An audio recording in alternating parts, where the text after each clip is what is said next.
serious about business.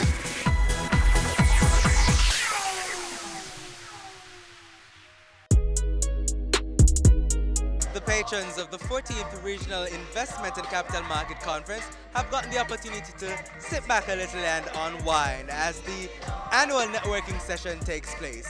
Business Access TV is here to bring you some of the highlights.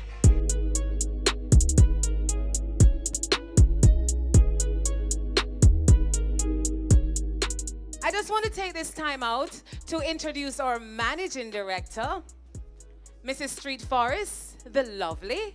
She's going to come forward and give us just a few words on what has been happening, and of course to continue to, tell us that we need to enjoy ourselves tonight, because yes, we're talking business, we're talking about investment, we're talking about building a better nation, a better region, a better world.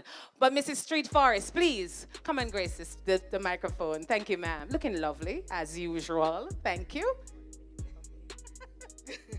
Good evening, everyone.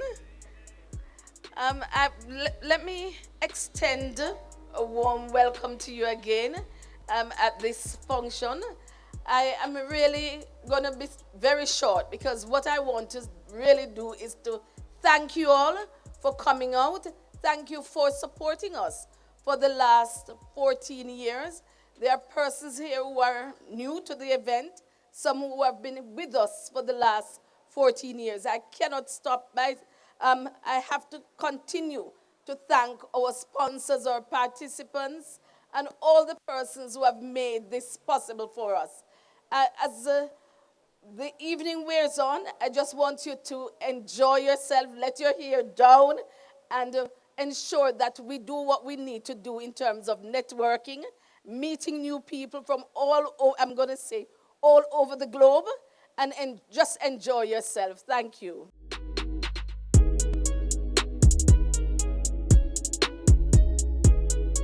Well, my name is Orlando Soto. I'm the CEO of Acobo Broker Dealer from Costa Rica. We're looking to list a mutual fund, real estate, in the Jamaican Stock Exchange. This is my first time at this event. I really congratulate you guys for the 15th anniversary, and also for the spirit that the event has over people, over companies that wanted to be listed on the exchange. And in general, to the CEO, she's wonderful. I think you have a gold mine in Jamaica, and for many years to come, and good progress to Jamaican companies. So separate and apart from the Jamaican market being the best stock market in the world, what led you to thinking about listing in Jamaica? Well, besides that, Jamaican broker dealers, good partnerships with them. They're good people, very sophisticated. I found very good partners. Very interesting market, not only because of the market, but also because of the people.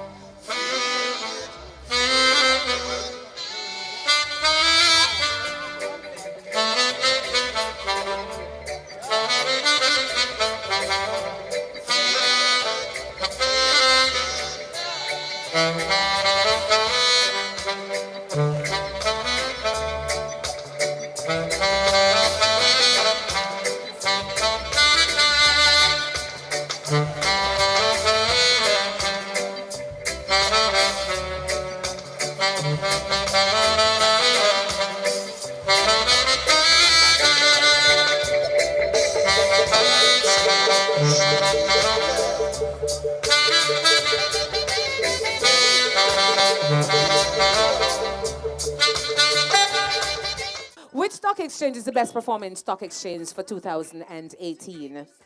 Jamaica Stock Exchange. Is she correct?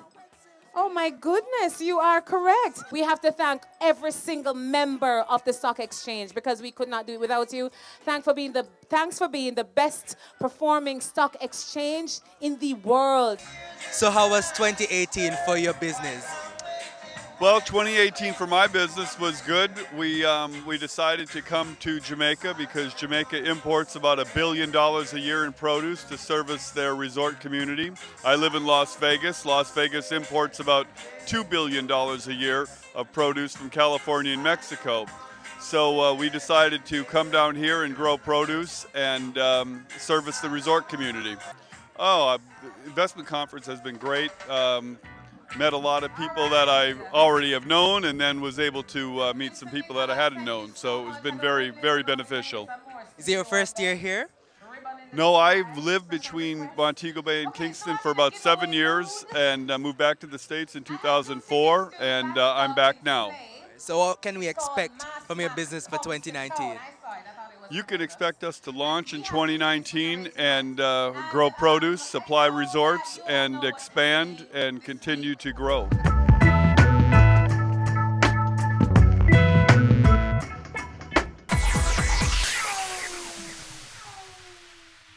Your business matters.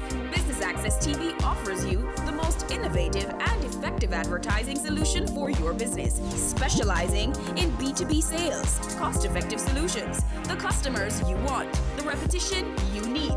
No matter the size and nature of your company, your business matters. Call us at 876-291-6233 or 876-376-4225. Email sales@batvja.com. Creating change, building a future, caring hands, giving back, touching hearts, and shaping lives. Impacting our world for the better.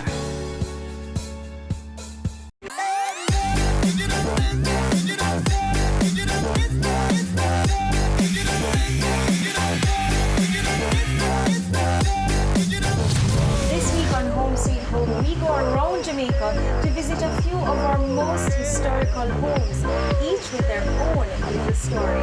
Our first stop, let's find out.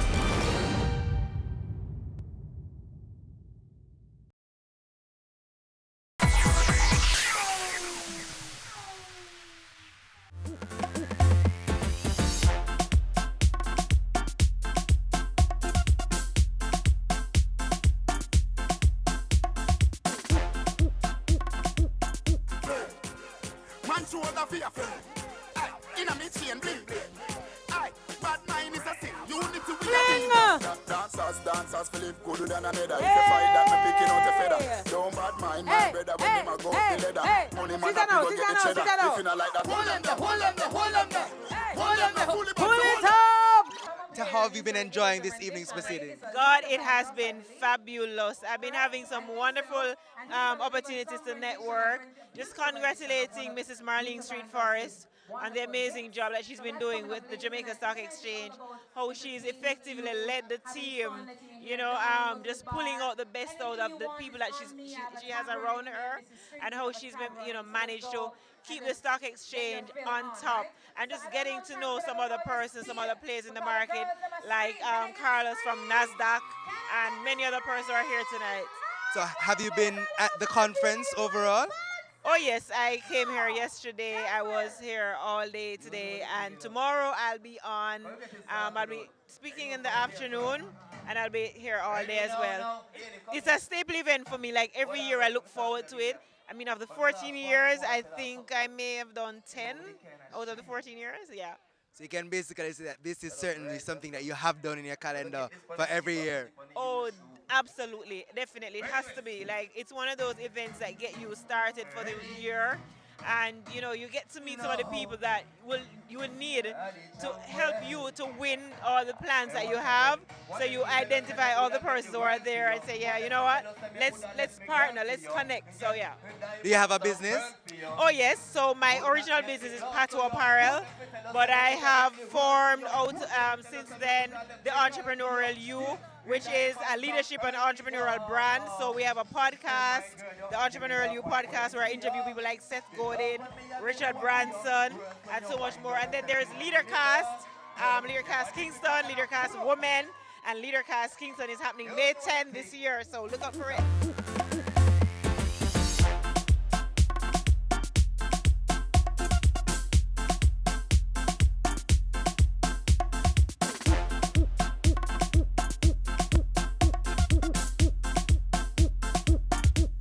All right, so tell us, how have you been enjoying this evening's function? It has been absolutely amazing. The vibe is nice, the food is good, and just to be at a function where it's rigorous, it's talking about figures all day, but just to let your hair down and just enjoy yourself and interact with the visitors from all over the world that's here to experience the stock exchange function this year. Is their first year here? Yes, it's my first year, and I'm having a great time. What brought you here? Well, I wanted to see the launch of the Jamaica Social Stock Exchange because as an entrepreneur in the social enterprise space, it has been long anticipated and long fought for to see a social stock exchange. And I have friends like Defcan and Alpha who were part of that, so I really wanted to see the launch. Certainly a good opportunity for social projects to get funding, and funding an issue for social projects generally in Jamaica? Absolutely. Well, first of all, I just wanted to note that in terms of the understanding of what social enterprise is, there has been a lacking because social enterprise, they don't only serve a social cause, but they're also enterprising, as the term says. So they make their own money, and when funds are invested in social enterprises, it's to make further social impact and to find other ways to be enterprising and make more money. So it's amazing that Jamaica has woken up and have smelled the coffee, because there are social stock exchanges in other parts of the world. And I think with this focus, then we can look at being number one more year. So just like 2015 and now 2018, and now we're looking at social value. So I think we have woken up, we have smelled the coffee, and the best is yet to come for the Jamaica Stock Exchange.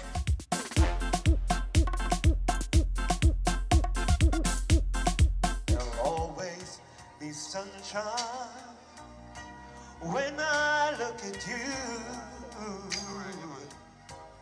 just a thing I can't explain, just the things that you do. And if you get lonely, just call me and take a second to give to me that magic you make every day. Love me your own special way, melt on my heart away with a smile. Take time to tell me you really care, and we'll share tomorrows forever. I'll always love you forever.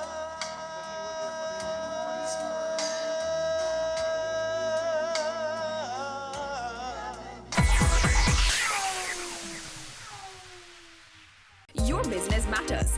Business Access TV offers you the most innovative and effective advertising solution for your business, specializing in B2B sales, cost-effective solutions, the customers you want, the repetition you need. No matter the size and nature of your company, your business matters. Call us at 876-291-6233 or 876-376-4225. Email sales@batvja.com.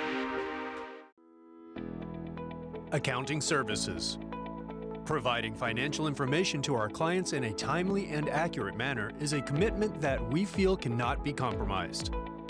Meaningful, well-organized financial records ensure that your business operations will run more effectively on a daily basis.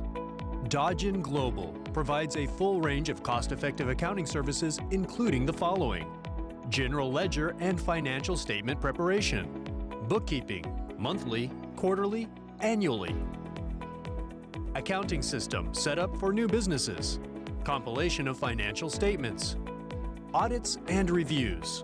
For more information and to discuss your requirements with one of our experts, please contact us today. Email info@dodgen.global. Website https://dodgen.global. In this one degree, you're able to do many things. I think the field found me. I'd rather work with the deceased than work with the living. Let us open your mind to careers you've never considered. Manager, model maker, Game technician, Animator, good job, empowerment. Career moves. Anywhere money is, that's where I am.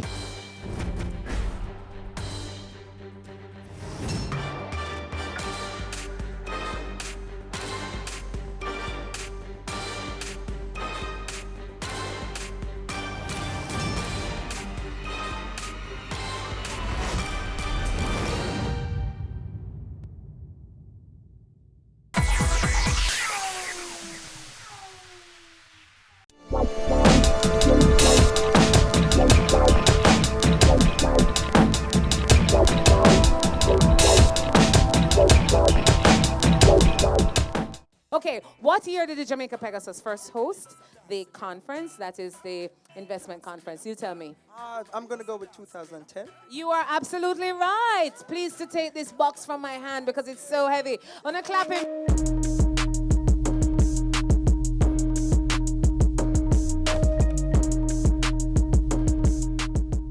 Also with me is a good friend of mine, Camario Davis. How are you, sir? I am good. How's it going? It's been going well for me, but how's it been going for you? You enjoying this evening's function? I am. It's really good. You know, anything Jamaican is always enjoyable. I just said it's really enjoyable. I mean, really enjoying myself tonight. What does Jamaica being the best stock market mean to you? It means investment. It means more money in pocket for me. It means more money in pocket for the Jamaican people. But as a young person, though, do you think young people generally should be concerned about stocks and stock market performance, that kind of thing? Is that important? In all honesty, I do think that they need to play a part in stock exchange because it is highly important as it relates to you creating a job for yourself. So generating income as a young person is very important. And so I think that young people really need to focus on the stock market to make some money. Especially being that the youth unemployment rate is, though it's trending downward, it's still particularly high. So it's something that you think they should definitely look into, correct? Most definitely, most definitely. We always want to venture into the traditional careers. We want to be doctors, lawyers, teachers, whatever the sort. But we need to start thinking about how to create employment for ourselves. Why not invest on the stock market? Why not invest into Walmart? Why not invest in Jamaica Boilers, Sagicor, whatever it is that you feel you need to invest in. It's a really good opportunity, and I think young people of Jamaica need to start focusing there.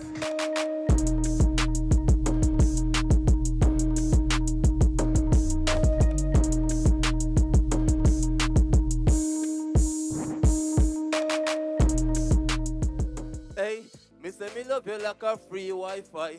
Me and you together like a pizza and rice.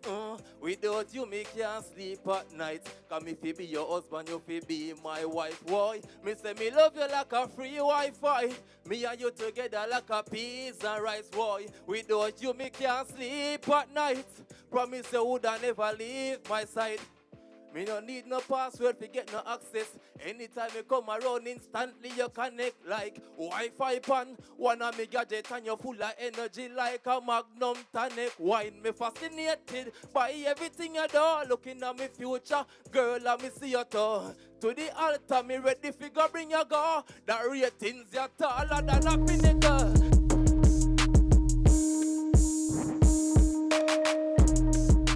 So, Mrs. Street Forest, 14 years of celebration of knowledge exchange. How has it been for you this year?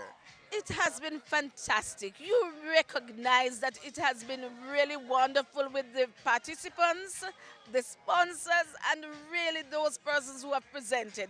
We've had all the prime ministers of Barbados, prime ministers of Jamaica, past prime ministers, and they have given us quite a bit to think about. And what they have also given us is some amount of ingredients to go forward and do better.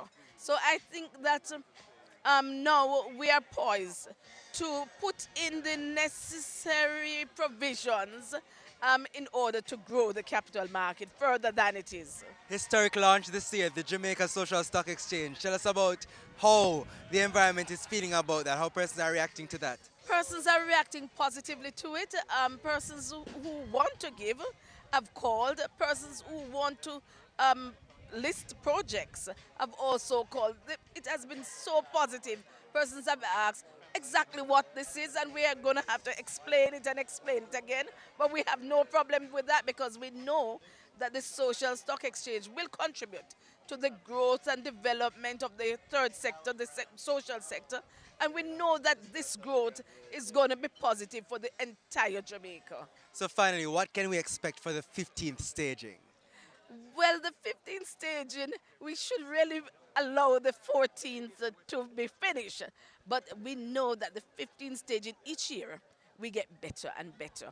And the 15th staging, we want to embrace more of the region. We want to embrace more of the world. And definitely, as we do with each year, we say what has been achieved from the past.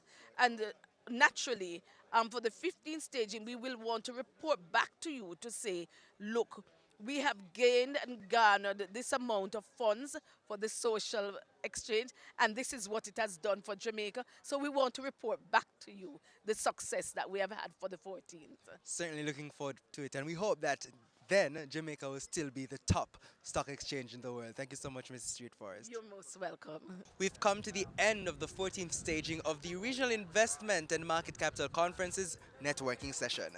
I'm Javon Keys for Business Access TV, serious about business.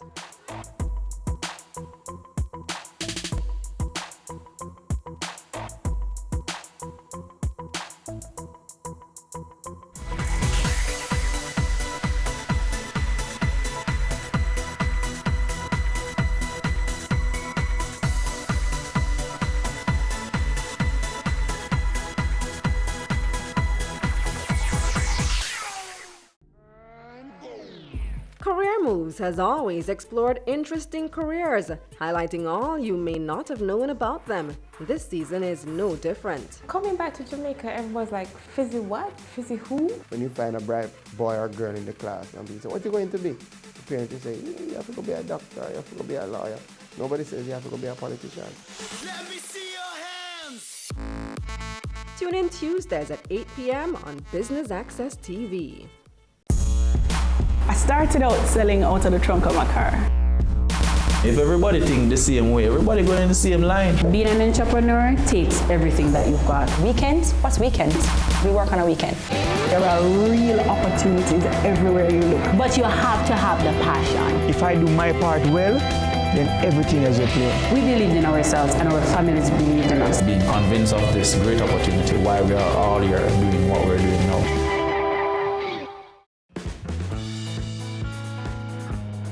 So Business Access TV has impacted my business pretty much, in the obvious ways. Everywhere I go, people would stop me. Are you the girl that was on Business Access TV? I love your work is amazing. Of course, business-wise, orders came in through the interview. It's an ancient Japanese technique. The interview was great because I was able to explain my process and people really understood it. The impact of you doing an interview and showcasing it on Business Access TV is priceless. There's no dollar value for that. What is there to lose? You have everything to gain. It's been an amazing experience for me, and it will be for you. Your business matters. Promote it on Business Access TV.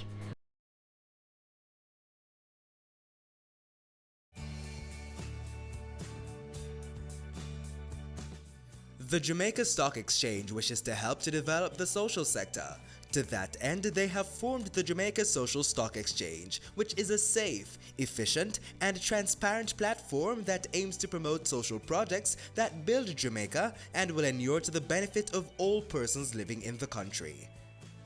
The Jamaica Stock Exchange is a company that encourages and mobilizes capital for the main market, and that is the market that is not the social sector.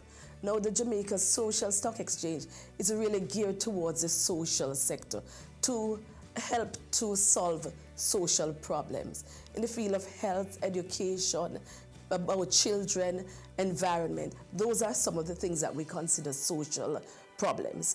And so it is to mobilize the capital, allow persons who have a desire to invest in a social good, to invest in the social stock exchange. It is designed in two parts. In phase one, where we look at social investment, and phase two, where we look at social impact investment. Now, in phase one, really what we are saying is it is donation. An organization will have a social issue and design it into a project or a program and invite Jamaicans or persons within the diaspora or the entire world to fund this program. Now, in phase two, you're going to get a return on investment, which is not social. You will be getting shares, natural shares, as you would get if you invested in the Jamaica Stock Exchange. And what you'll get is a return on capital, which is possibly dividend or an appreciation in that share. The Jamaica Social Stock Exchange does more than ask for the funding of these programs, but goes beyond that in terms of monitoring, ensuring that these programs are meeting the targets and the reason for them to have asked for funding in the first place. When we look at this new sector, it is important because holistically, if you do not look on the social sector, you do not improve the other sectors. We want to encourage all businesses in Jamaica to have a corporate social responsibility because it is good for encouraging and the growth and development of businesses.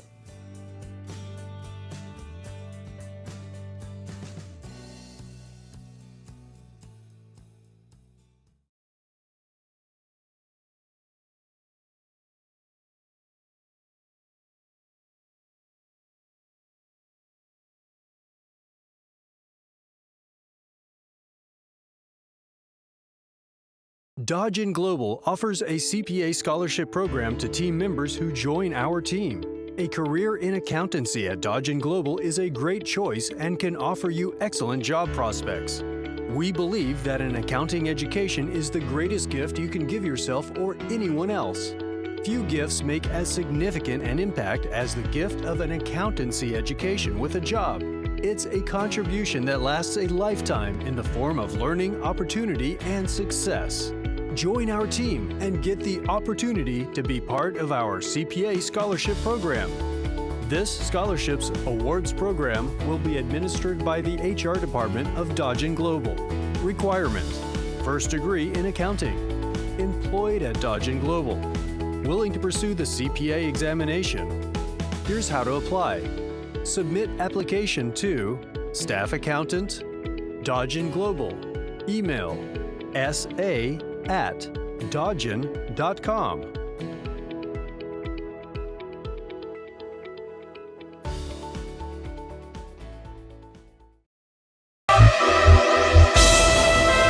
This is Solomon Sharp, CEO Main Event Entertainment Group. You're watching Business Access TV, serious about business.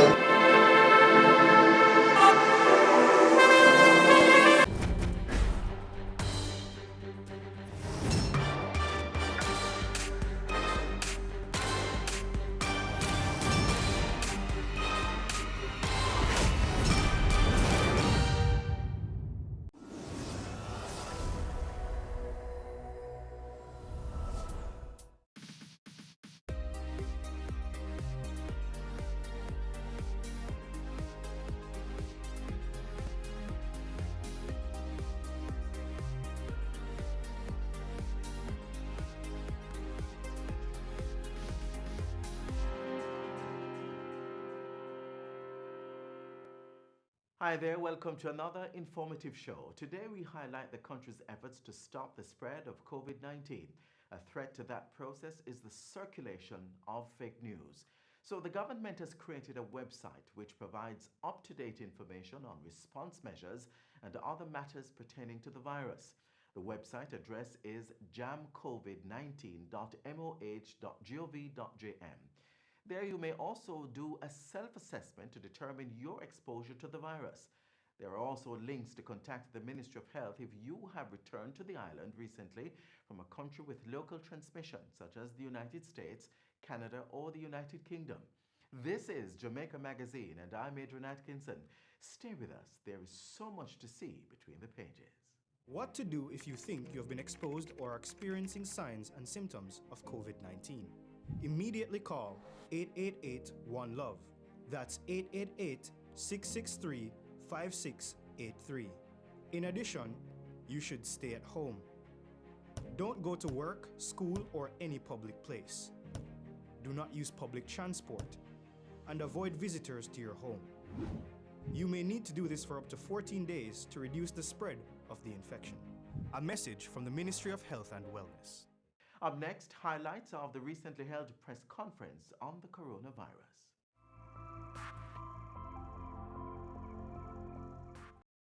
The first measure that I would like to address is the movement of citizens. We have gotten reports from right across the island, and it is clear that whilst there was a fairly high level of compliance to the various orders that were made over the last 2 weeks, that over the last weekend, we recognize that there is an increase in movement. This increase in movement has come at a time when we are expecting that there would be a greater probability for infections, given the fact that we have had coming into the island close to 7,000 visitors and residents and Jamaicans and citizens, of which approximately 1,500 left the island. So we're still having a considerable number of persons who would have come into the island who we cannot say with certainty that they were faithful to the quarantine rules. And therefore, they are generally abroad in the society. They are within the country, moving around. The challenge with that is that that could be the precursor of community spread. And so the more you are moving around, the more likely it is that we could have an increase in the numbers. Effective 8 p.m. to 6 a.m. for 7 days, starting on April the 1st. There will be an all-island curfew.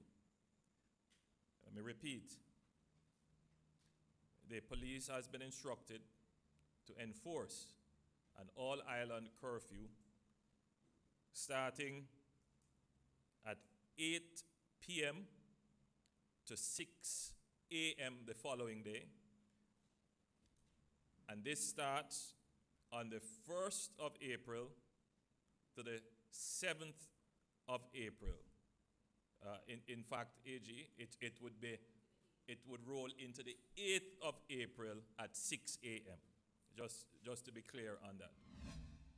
We currently have 36 confirmed cases of COVID-19. That's 4 additional cases from previously announced, so 4 additional cases in the last 24 hours. The members are a 54-year-old female from St. Mary, and the mode of transmission is under investigation. A 34-year-old female from St. James with a travel history to New York. A 74-year-old female from St. Catherine with a travel history from New York. And our first frontline healthcare worker, a 45-year-old female with a contact with someone who was being treated, one of the positive cases. I'm happy to report, however, as the Prime Minister said earlier, that she's doing well. We believe that her prognosis is very positive and that she will recover.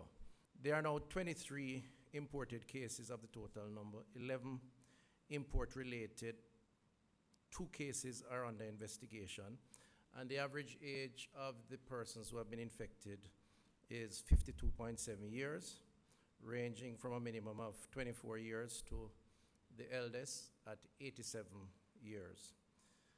The ministry is pleased to advise, too, that one of the patients, patient 5 from St. Anne, who tested positive for COVID-19, has now recovered and has been released from hospital.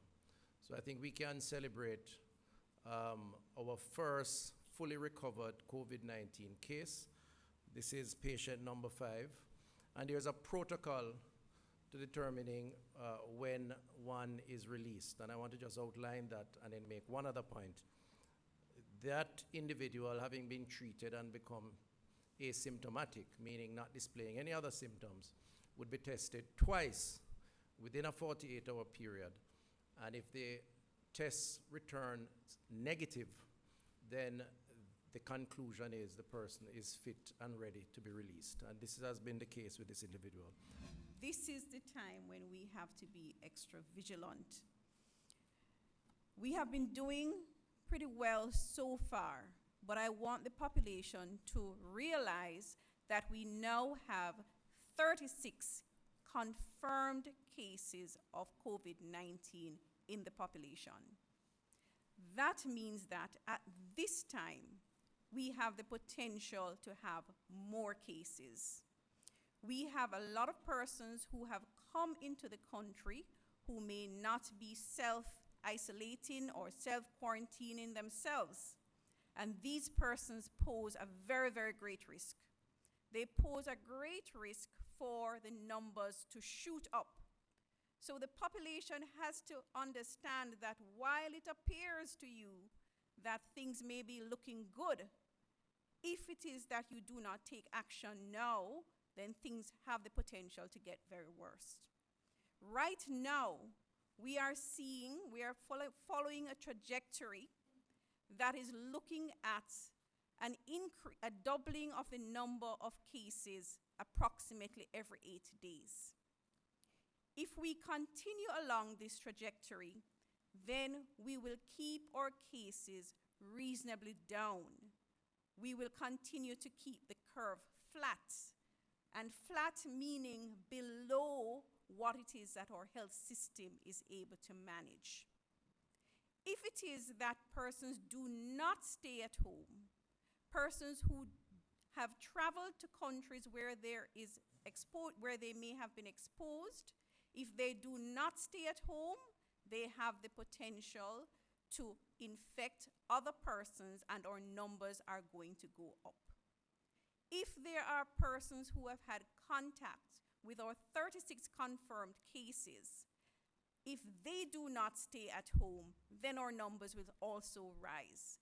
And we will move from a potential doubling every 8 days to possibly a doubling every 5 days, and worst case, where we could have a doubling every 2 days, resulting in a significant number of cases.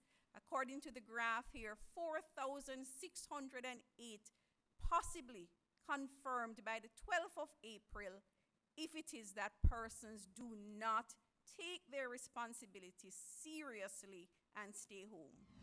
We will amend the order to require now, to mandate that those persons who came into the island and who are still here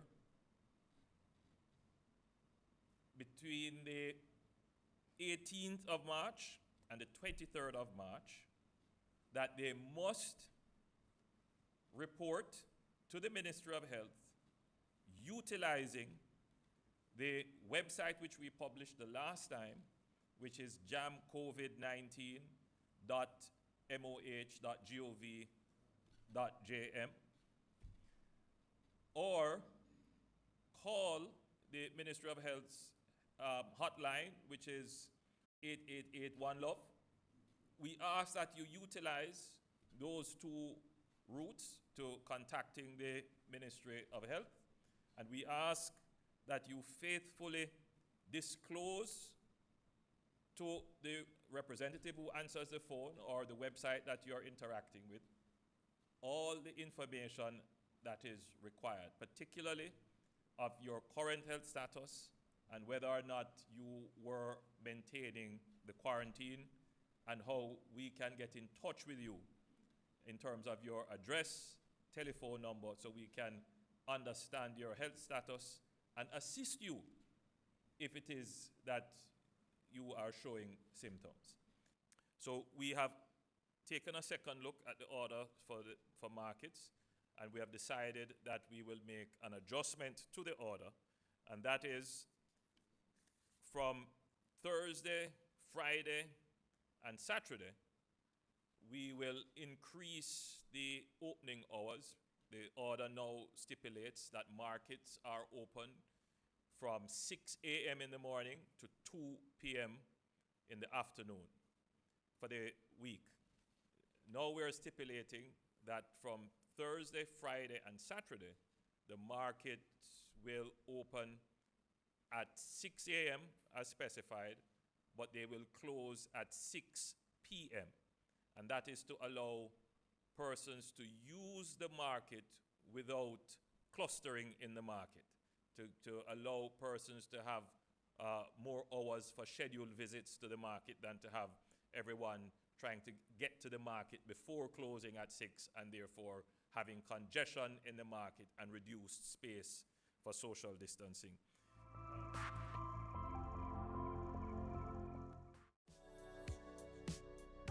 Practice good hygiene by washing your hands frequently using soap and water. Here's how you should do it while conserving water. Turn on the tap to wet your hands, then turn off the pipe. Lather your hands and the tap with soap. Turn on the tap and wash your hands back, front, and in between fingers.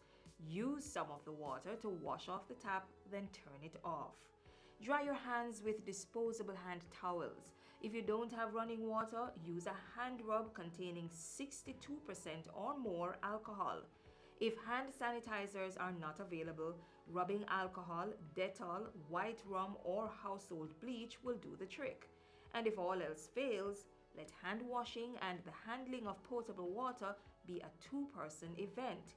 Each person will take turns pouring and washing hands with sitting water. Now is a good time to consider installing a tap on your containers to reduce the risk of water contamination. Faucets can be easily attached to drums, buckets, or 5-gallon water bottles. And to ensure that the outside of the containers are clean when recapping, disinfect it with hand rub containing alcohol that's 62% or more.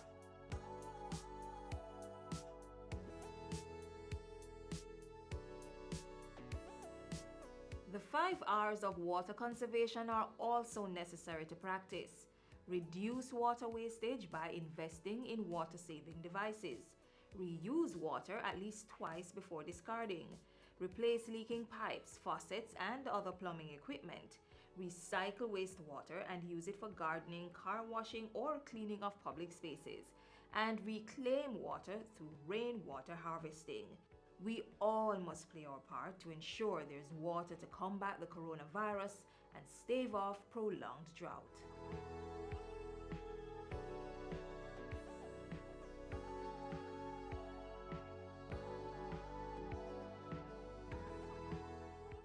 Quarantine has been identified as a good method to flatten the curve. There is a difference, however, between staying at home and being in quarantine. There are also procedures to be followed if a person or community is quarantined. Take a look.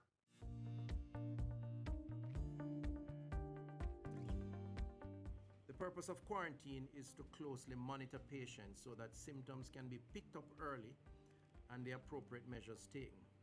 This tool of public health, quarantine, works by separating and restricting the movement of people who may have been exposed to a contagious disease to see if they become sick.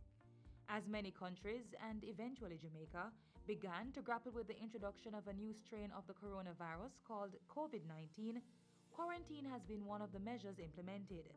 In Jamaica, it begins at our ports of entry.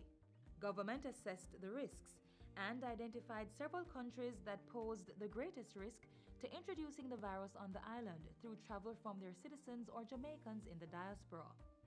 Travel was restricted, and those granted landing privileges were assessed and determined if they needed to be quarantined. Persons are generally placed in quarantine for the established incubation period of the particular disease. As it relates to COVID-19, that's 14 days.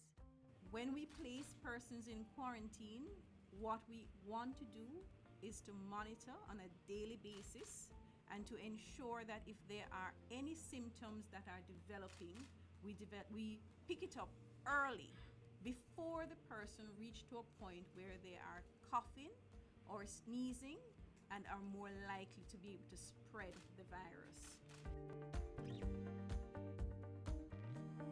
There are, in general, two ways in which persons can be quarantined: in a government facility or at home. The process of quarantine persons at home is not a simple one that we just send persons home. The homes are investigated by the health departments.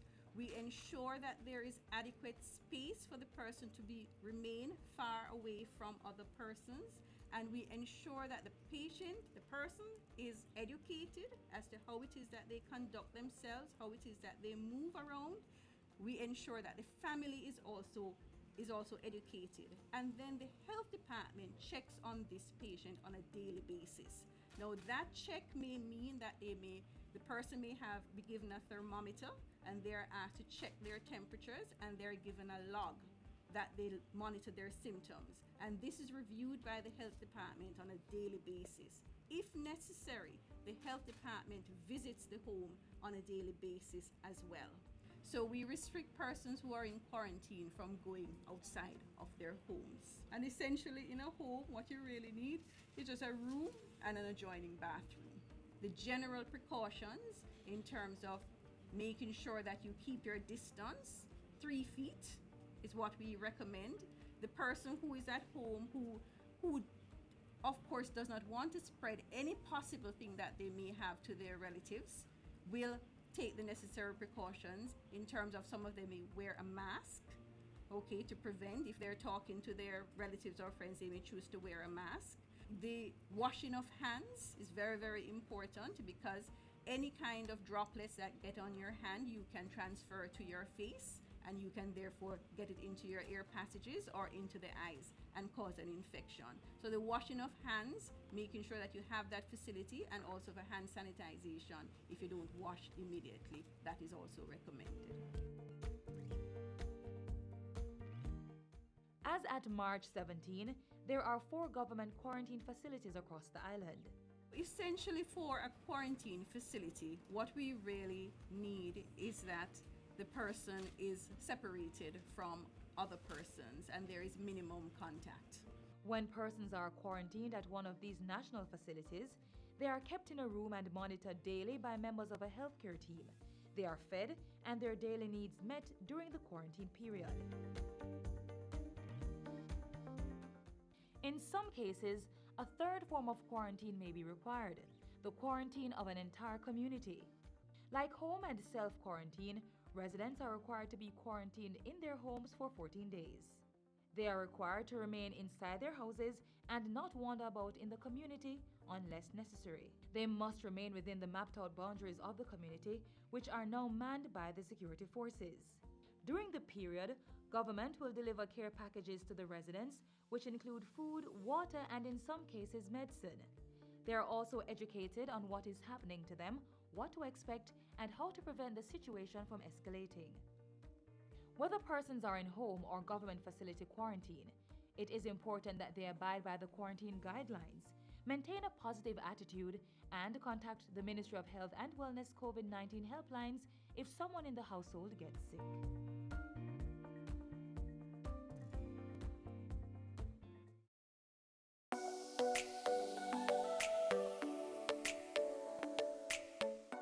To properly carry out a hand rub, Apply a palmful of the product in your cupped hand, covering all surfaces. Rub your hands palm to palm. Rub your right palm over the back of your left hand with interlaced fingers and vice versa. Rub your hands palm to palm with fingers interlaced. Rub the back of your fingers to opposing palms with fingers interlocked. Rotationally rub backwards and forwards the clasped fingers of your right hand in your left palm and vice versa. Once your hands are dry, they are now safe.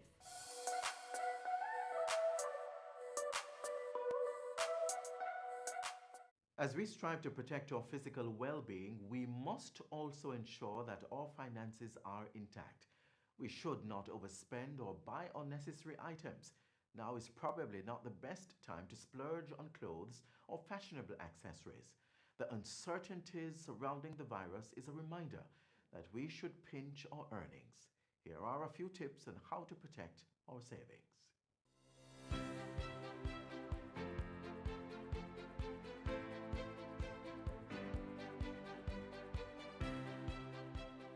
With COVID-19 now in Jamaica, we are being advised to stock up on hygiene supplies that can be used to protect ourselves, as well as to have at least 2 weeks' supply of food and water in reserve. A lot of us may not have the disposable income to readily do that, at least not without tapping into a little savings we have managed to put aside. But financial experts will tell you, whatever the need, it is important not to deplete our savings, and money management is critically important. But how to do that?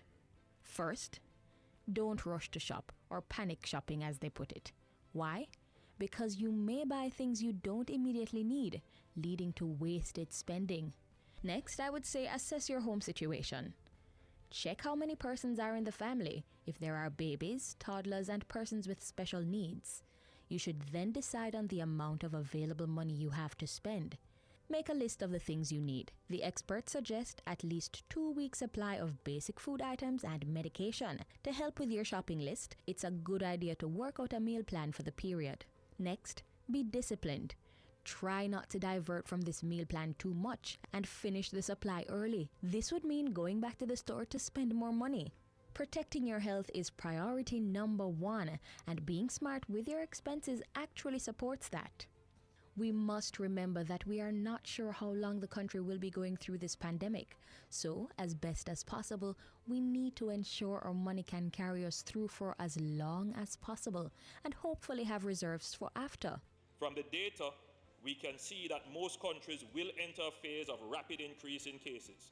However, depending on the containment measures employed and the timeliness and effectiveness of their implementation, the severity of the increase in infections can be managed downwards. Empowering citizens with information that encourages responsible personal hygiene and community health behavior, such as washing hands regularly and staying home if ill, tracing and containing infected and contact cases, that is quarantine measures, and implementing social distancing measures, gathering restrictions, for example, have real effects on slowing down and containing the spread of the virus. It is said that by May, the country may have reached the peak of confirmed cases of COVID-19, but the recovery process and further containment measures may still be in place for a few more months. So, what else can you do to protect your financial health? A key thing is to not max out your credit card and income because you are worried that supplies will run out. Check for moratorium on mortgages and loans. Use this as a reserve cash flow instead of your pay or savings. I know it's easy to get off track with plans, but we have to be disciplined and we have to prioritize, now more than ever.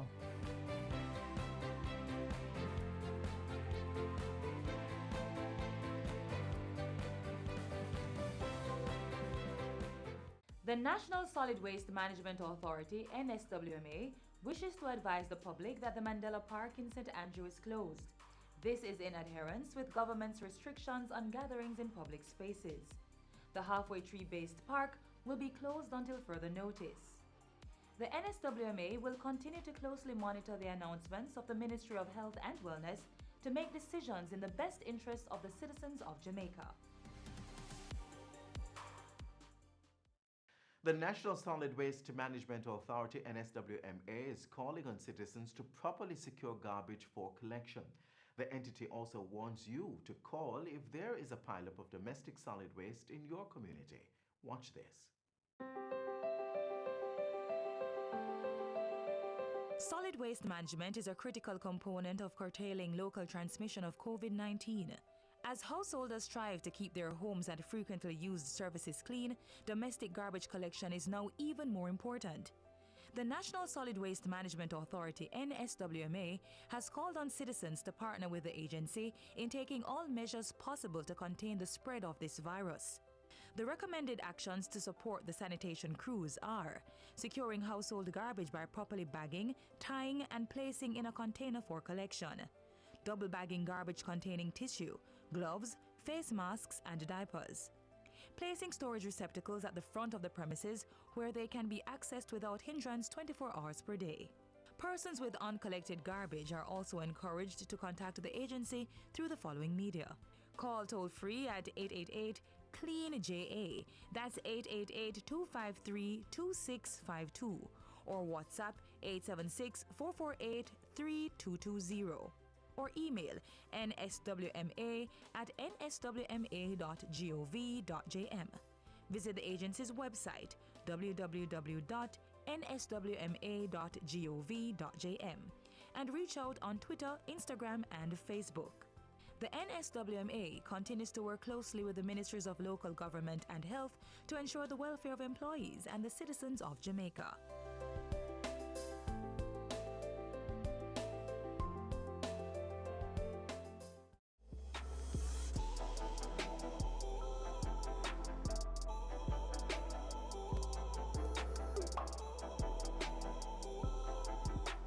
You've reached the final page of the magazine. Thanks so much for being here with us on today's journey. Another Jamaica magazine unfolds tomorrow, so come back same time on this same station. Until then, click on our social media pages for more informative features and head over to our YouTube channel. Be sure to subscribe to our pages and channels so you can stay in the know. I'm Adrian Atkinson. Stay safe. This has been a production of the Jamaica Information Service, the voice of Jamaica.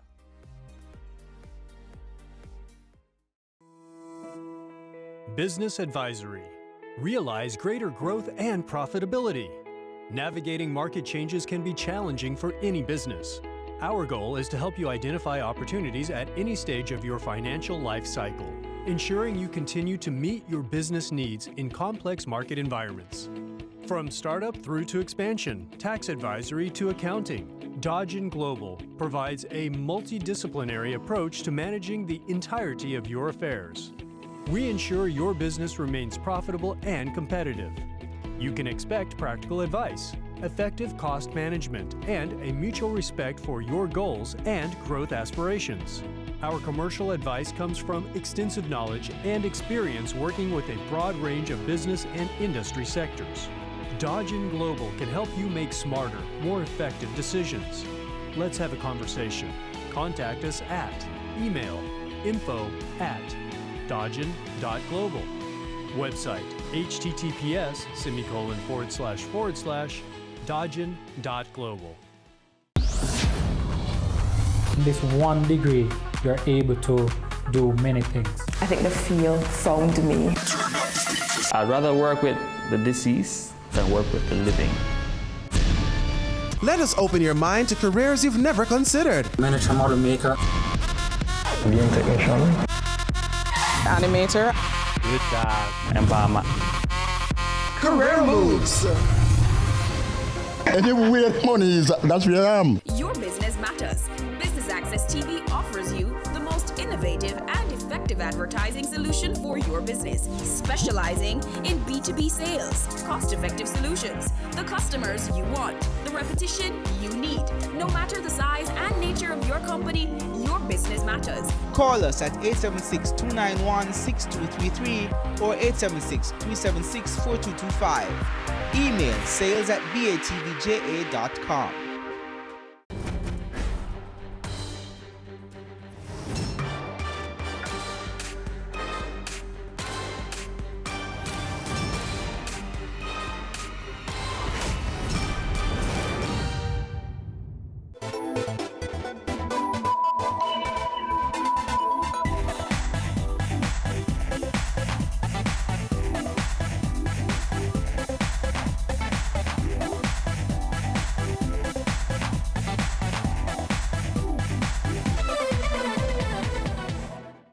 am Valerie Vieira, Chief Executive Officer, Jamaica Business Development Corporation.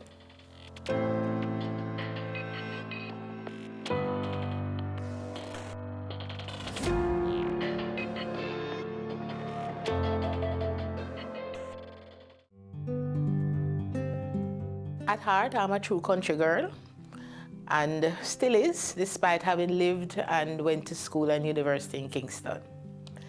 I am very fortunate to have a family that's a real family. I have an older brother and I have 4 sisters. I'm the older one, so I'm the mistress of the clan. But we grew up as a team and we still operate as a team. And with the new ones coming on board, the nieces and nephews, it's a larger team. Very fabulous experience growing up with these people. I am in the public sector from day one, and it's a kind of family history because all my family have served at some point in their life in the public sector. Many of them have branched out into their own businesses, but they still find time, even then, to be part of the National Development Program. So I guess it was sort of natural. I never thought of going anywhere else but working at a national level in the public sector. And you'll find that my qualifications from, I started university, and I'm still learning, by the way, and all the programs I have attended and participated in have been focused a lot on how you can contribute to national development. And I've had a very fulfilling life, career, and I can hardly think of a regret to this day. I might have had some obstacles which I converted into stepping stones to somewhere else, something else, a bigger plan. So I'm not one of those persons who have a lot of story to tell about all the hardships. I have more stories that overcome challenges along the way, which I have utilized to grow, really. And I still continue to grow, and I believe, again, based on my family kind of development, that we continue to grow if we want to really enjoy life. And I am still enjoying life a lot, even now. I come from a home where respect and integrity was not negotiable. And this, of course, has forward into my adult life. And respect was for every single person we encountered. My dad was a manager at JPS, Jamaica Public Service. We moved to Manchester when I was probably about 8. And that was when Jamaica Public Service was introducing their services in that area of the country. When he was asked to go to Mandeville, that was like, my goodness, what a disaster, because they're just about to build their dream home in Seville, in St. Anne. Well, you know, it turned out to be a very important experience for all of us. What I saw from his work, and I say was because he passed about 3 years ago, but what I learned instinctively from him, one, as I said before, respect was due. He was never the boss. He was the manager of a team. So respect was due. Integrity, he was one of the first persons to be receiving national honors from the JPS team. I were very proud of that. He also taught us that every member of the team was important, which again has impacted my own operation, even at JBDC. People will often hear me say that if our gardener, aka he says he is the environmental manager, and he is, if he doesn't do his work well, when you enter JBDC's compound, you start with a bad impression. So I learned that from him as well. As I said, he probably was even a little bit naive in terms of never thinking that people would do evil. We just grew up thinking that there's good in everybody. We grew up learning to share. He paid many school fees for people even without us knowing.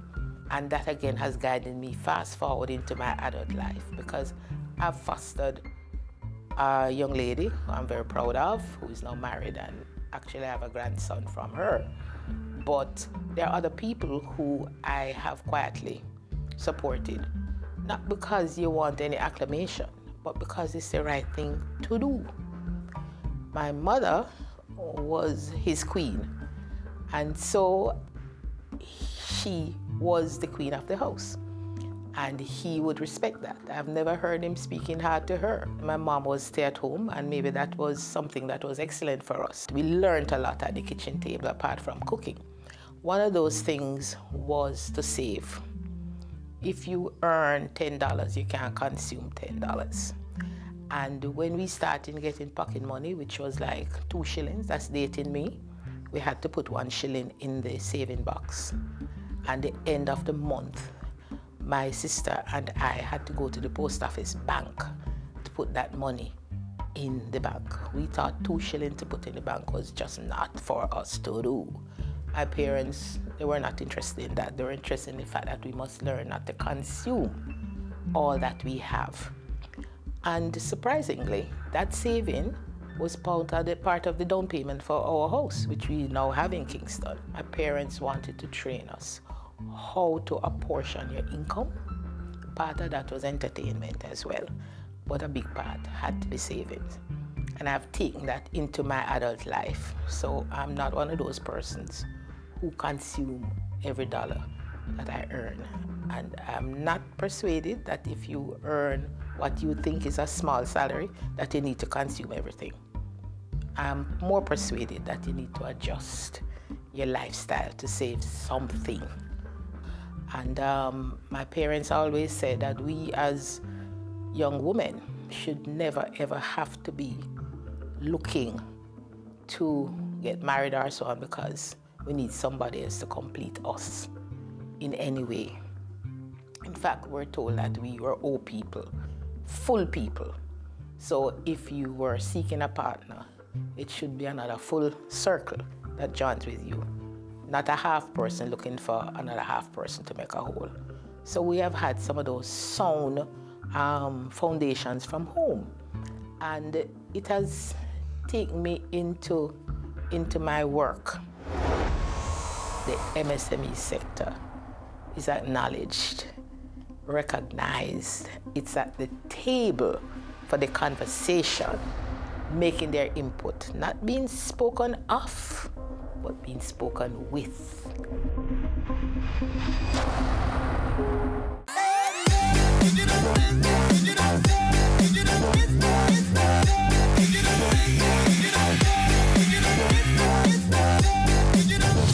This week on Home Sweet Home, we go around Jamaica to visit a few of our most historical homes, each with their own little story. Our first stop, let's find out.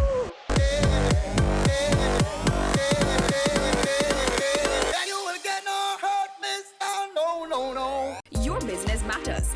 Business Access TV offers you the most innovative and effective advertising solution for your business, specializing in B2B sales, cost-effective solutions, the customers you want, the repetition you need. No matter the size and nature of your company, your business matters. Call us at 876-291-6233 or 876-376-4225. Email sales@batvja.com.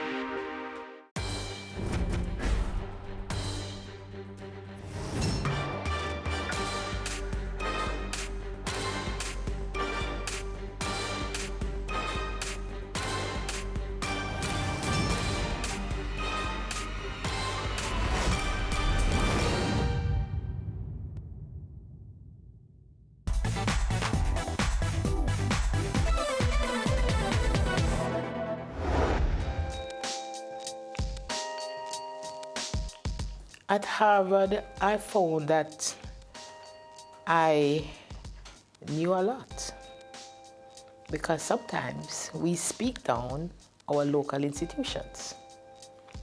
And when I went to Harvard, I realized how much I learned at UWI, Mona. And it pushed me pretty much forward. I came back with a confidence that I had new skills. And I feel, having experienced that I share that with my staff, because we have a young staff at JBDC, and I always say to them, you need to continuously be learning something new or else you'll be left behind. I take it to my own family, my nieces and nephews, 100% behind them to move forward with their learning process. And when I came back, they had just restructured JNIP, JIDC, which is where I was from, and the Jamaica National Export, JNEC. They were now JAMPRO. And they asked me what area I would be interested in coming back to. And I selected the technical area.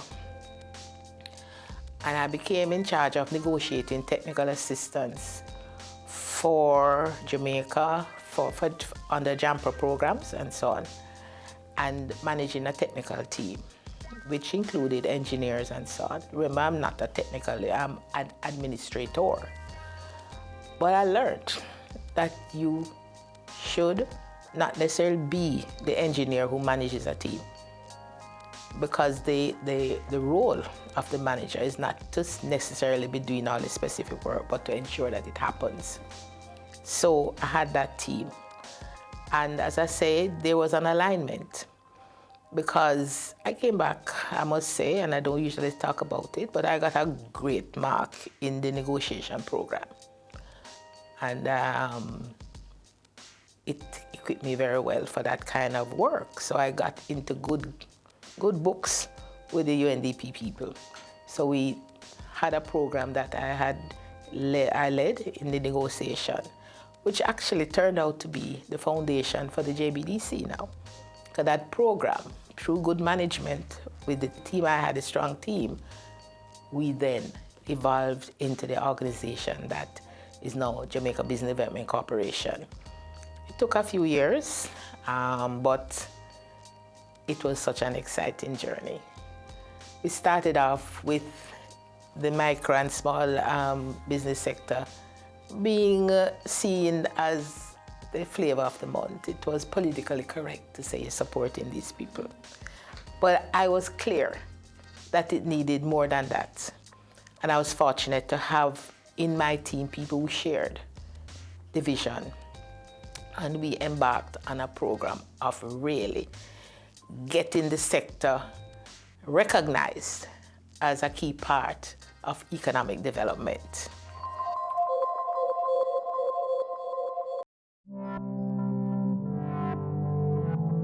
If anybody asks me what would be a legacy that I would be proud of, one of them would be that the MSME sector is acknowledged, recognized. It's at the table for the conversation, making their input, not being spoken of, but being spoken with.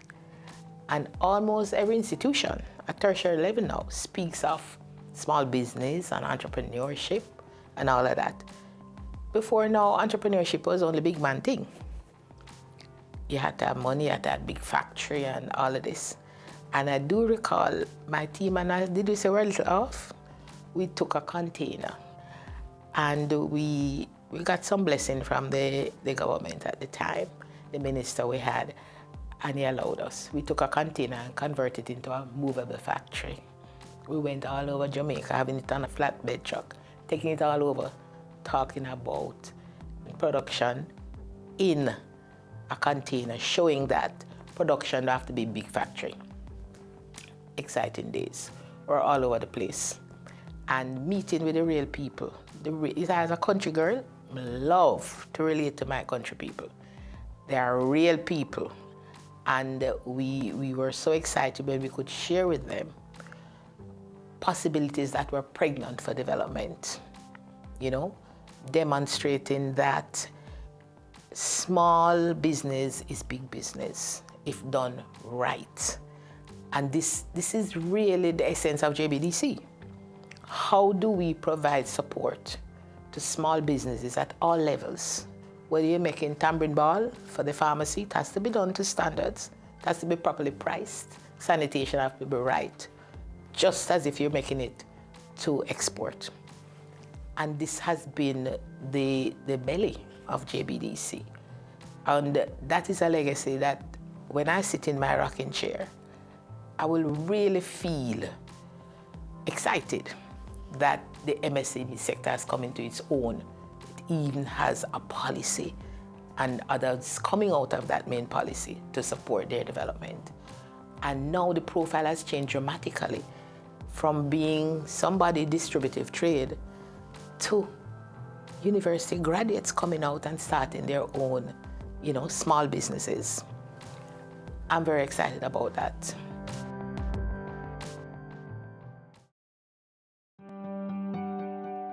JBDC has been in existence since 2001. We learned early in the day that we needed to translate our language. At one point, we spoke to ourselves. And our lead consultant then is Greek. And I said, Mr. Todi, if we talk Greek, nobody answers us to understand what we're saying. So guess what? We need to go back to basics and speak the language that can be understood. So we were so caught up at first into the concepts, and it was fantastic, exciting, all of us. But we needed to speak the language, which we easily converted. To say that we have gotten support, I'd say yes.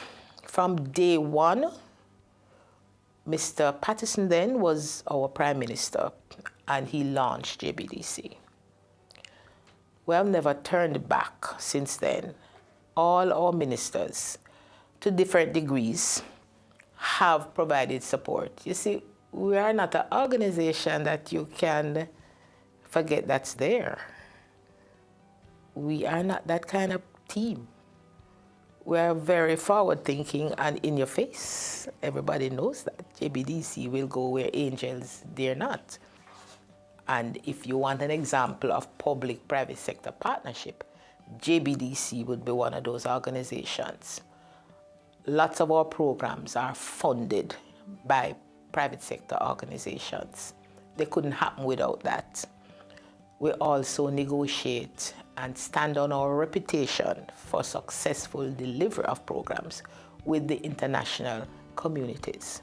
We work outside of Jamaica as well, and we do earn some money from that. So putting all that together and going back to my childhood where you learn to live on what you earn, we have managed to be doing good work. You can earn big money as a small business, even more so now with technology.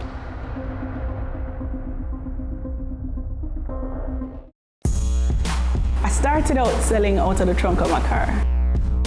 If everybody think the same way, everybody going in the same line. Being an entrepreneur takes everything that you've got. Weekends? What's weekends? We work on a weekend. There are real opportunities everywhere you look. But you have to have the passion. If I do my part well, then everything is okay. We believed in ourselves and our families believed in us. Being convinced of this great opportunity, why we are all here doing what we're doing now. Your business matters. Business Access TV offers you the most innovative and effective advertising solution for your business, specializing in B2B sales, cost-effective solutions, the customers you want, the repetition you need. No matter the size and nature of your company, your business matters. Call us at 876-291-6233 or 876-376-4225. Email sales@batvja.com.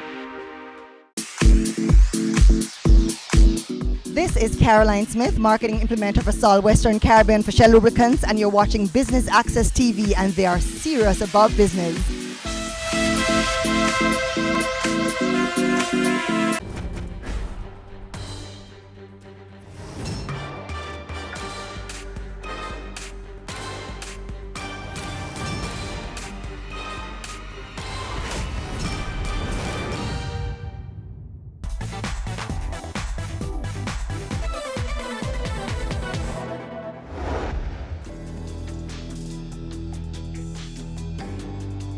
This is exciting days for MSMEs. What is critical in our understanding is that whereas before industry and economic development spoke to big companies making big impact, in analyzing, we recognize that in every industry, every single one, barring none, there is a segment for the MSMEs to operate successfully. And that is usually the most exciting part, by the way. It's usually the creative aspect of it, the specialist areas. So if it's food and they're making tambourine ball, it's not the regular tambourine ball. And you see that in our Things We Make shops. You don't find that agility so much in a large company. So I think the psychological shift that people recognize that there are many benefits that can be derived from being a small, efficient, effective operation. You can earn big money as a small business, even more so now with technology. And this is what JBDC is all about. And we have different levels in the profile now. We just had cohort 2 of our accelerator program launched. And these are about 20 high growth possibility companies that we have identified, mainly young businesses, young people, who with a little help can really make it big in the marketplace. So you have that kind of group. And we see how we use some of the experienced business people to mentor them and to help prepare them for the marketplace. In the first cohort, some have even become suppliers to large ones, and they're in export. So it's not about you being small and everything about being sort of, other. It's about where in that value chain you fall as a small business. What we are working on now is the kind of enriching support that we continuously have to give from an organization like a JBDC. So we do have the business advisory group who will help them formalize and, sort of go through the concept. But we have a whole resource center that provides technical support to them, or engineers, or food technologists, or product designers, and so on. This is service that the government now is paying to provide to the group, So it's just like a person, an individual, need to know what is their need. And this is what we do at JBDC. So it's an exciting time for the small business people, because more and more people want design-led products. These are the products that a small producer who has the agility to change, to respond quickly to consumer tastes. These are the opportunities. The opportunities are pregnant for exploiting, And this is what we are behind to make sure that the support system is there. And I know a lot of people talk about finance being a kind of block. And there is some limitation which we are helping to work through. But finance comes when you have the product right, when you have the business right, when your governance structure is right.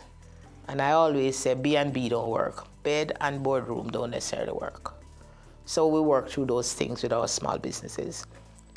You are small, it don't mean you have to be inefficient and ineffective. It means that you have to run a tight shop because you don't have the fat of some of the larger companies to do it wrong and recover. But the demand for specialist products is really blossoming, not only in Jamaica, internationally. So it's how you help that group and support them, because the large ones have gotten support over the years. I have asked also that we develop a manual on step-by-step entry into the external markets. We work closely with JAMPRO on this, but I say for JBDC, we need to have clear the steps to get into the Canadian market, get in the US market. And we are saying, by the way, that market don't equal US. We as JBDC, we are looking at the regional market as a great opportunity as well. So we're focusing a lot on that because we know that we're doing the work in terms of product development, but we have to move forward, because it's business, we have to look forward now into market. Our ministry that we fall under, that portfolio, includes agriculture. And so we're working back with our colleagues in agriculture, and we're looking at the extraction industry, for instance, how we can develop that, because you know a lot of our spices and our herbs and so on can be converted to many other products. It's the base for many products, and we have really lagged behind in that. We're getting a lot of support, and we're working together with the agricultural side of our ministry to make sure that that becomes a critical part. We can use it in the spar products, use it in the specialty foods. Even some of them for dyeing, you know, is part of that whole process. So it's not only about somebody who is in distributive trade. It's about all business opportunities. This is what we do every day, seeking new opportunities, but under a big umbrella. So while we explore one thing, we see how we can expand that umbrella to bring on board other activities, business opportunities in the value chain. Many people are scared to share because they have been burnt. And key for us at JBDC is that your information, we're committed to confidentiality. So you don't have to be nervous to share. What we will say to you is, if it's something that you need to register your IP, intellectual property, we'll guide you through that process. Where we can provide the service that you need is for us to guide and negotiate with other agencies, whether it's local or international, to ensure that your basket has in it all the components that you would need to move forward. And in our system, failure is not a disaster. I have two aspects to wealth. Wealth in terms of money is not all the money I might have in the bank, but that I'm able to pay my bills without people knocking on the door. That is important wealth, because I grew up in that system where we never had people we have to hide from anybody to pay a bill. Secondly is when you can look people in the eye. That to me is the greatest wealth. When you can look people in the eye without hesitating, because you don't feel guilty that you have gone out of your way to do anybody harm.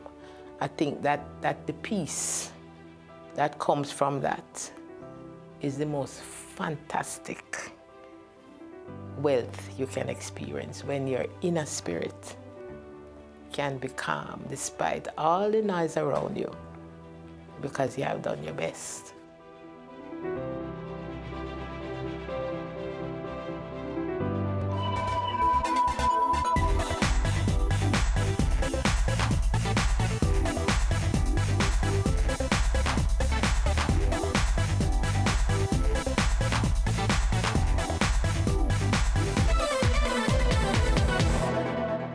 Your business matters.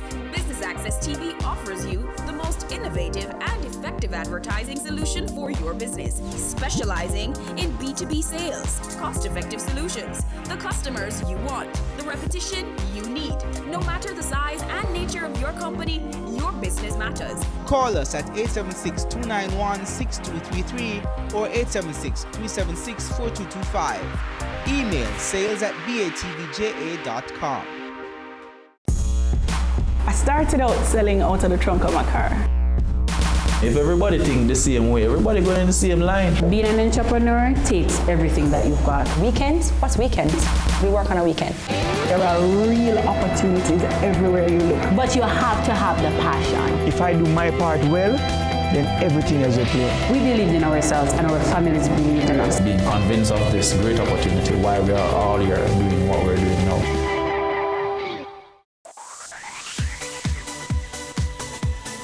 You're watching Business Access TV. Business Access. Business Access. Business Access. Business Access. You are watching Business Access TV. Business Access TV. Serious about business. Serious about business.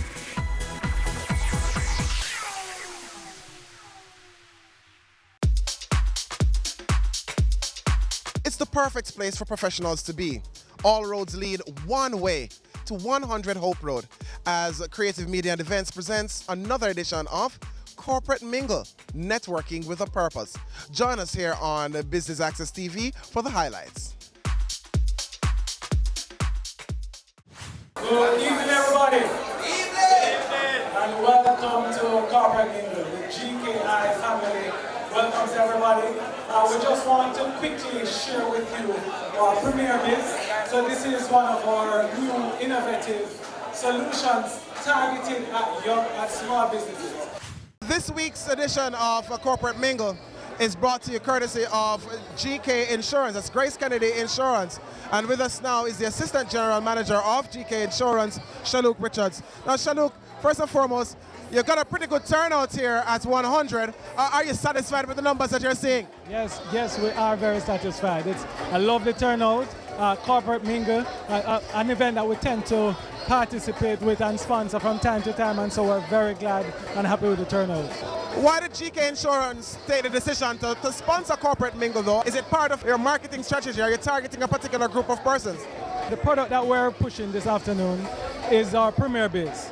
And so we expect that within the Corporate Mingle audience or participants would be a number of persons who, from the business community, be small, medium-sized business owners or persons who have small business owners as their clients. And so we wanted to engage with that segment of the market as we seek to bring a greater awareness to our product. Now share with us a little bit about that Premier Biz feature that you have with GK Insurance. Sure, so Premier Biz is a product that we've put together for specifically geared at the small and medium-sized entities. Now, it's an umbrella product, so instead of having to get individual insurance for the various classes that a business owner would normally needs, we've put it together in one package for the business owner. And so we're talking about a combination of 7 different coverages. So we're talking about your business, so that there's a property coverage, the loss of money, employer's liability, public liability, goods in transit, personal accident. So we have a number of cover that is put together under this one umbrella so that the business owner has all the insurance coverage that they need without having to work it out for themselves. So the obvious question is, would getting a package from their Premier Biz package, would that save a business money? Definitely. One, it would save the small and medium-sized entities, save their money, but it will also provide them some coverage that sometimes they would not normally would have gone for as a small and a medium-sized entity. And so it's also looking after the best interest of the client and not just about the saving alone, but also how do we add value to the small business owner. As a small business owner, would I be able to reduce the areas of coverage? So you made mention of, like, for example, like goods in transit. What if my business is around offering a service, so I don't necessarily have goods in transit? Can I say, hey, Premier Biz, I don't need the goods in transit bit. Can you tailor something specifically for me? And I'm glad that you asked that, because especially the goods in transit is really specific to the nature of the business. And so yes, there's an opportunity to customize in relation to also increasing the limits. So say, for example, the amount of money that you manage is not at the standard limit that we have in the policy, and you want to increase that limit. We also allow you to increase that limit as well. So there are a lot of flexibility built in the design of the product. So we're still here at Corporate Mingle, sponsored of course by GK Insurance, and we're speaking with Shaluk Richards, and he's the Assistant General Manager. Shaluk, so you're here at Corporate Mingle, you're sharing this information. We know we can find it online, but what's the next step for you in terms of where next are you touching to really reach out to those small businesses? So we'll be participating in expos so as to engage these small business owners. We'll also have it online, so it's already on our website, but we'll also have it on social media as well. And so we're going targeted to where the small business owners are and also the persons who they engage with. So talk to their bankers, because they also get guidance from their bankers as well. So it's to engage with the persons who are supporting the small business sector. Well, we wish you all the very best, and certainly to small businesses out there. Give GK Insurance a call. Visit them online at gkinsurance.com and find out about Premier Biz. You're watching Corporate Mingle right here on Business Access TV, serious about business.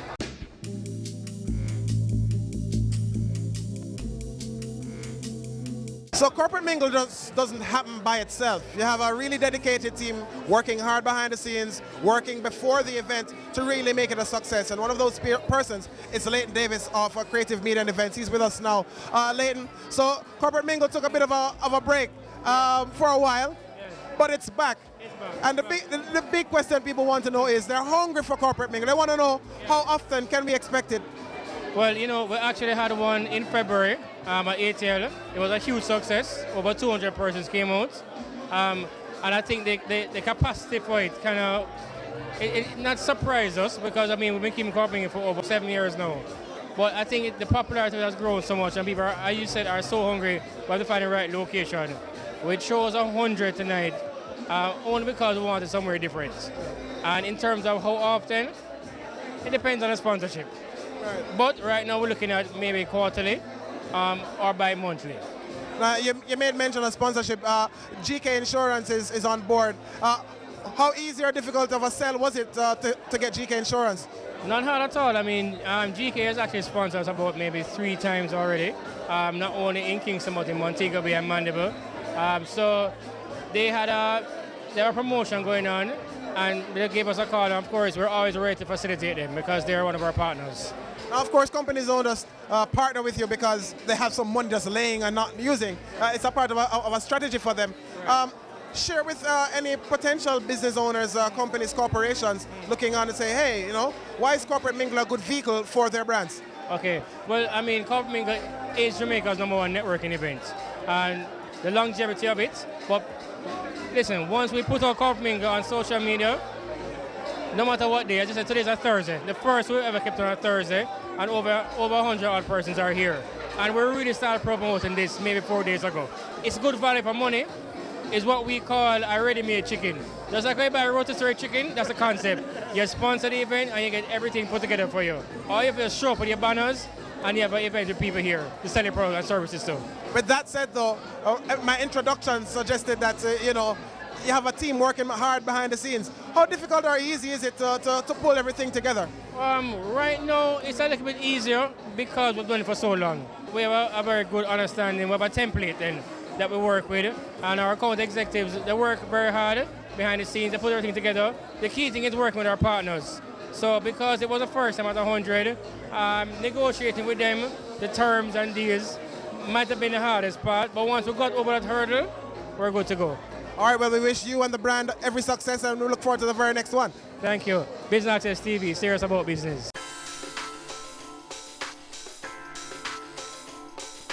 Having come here, Marcel, were you able, or have you been able to identify persons who would fit your bill, so to speak, or are you the right fit for some other persons who want to do business with JN?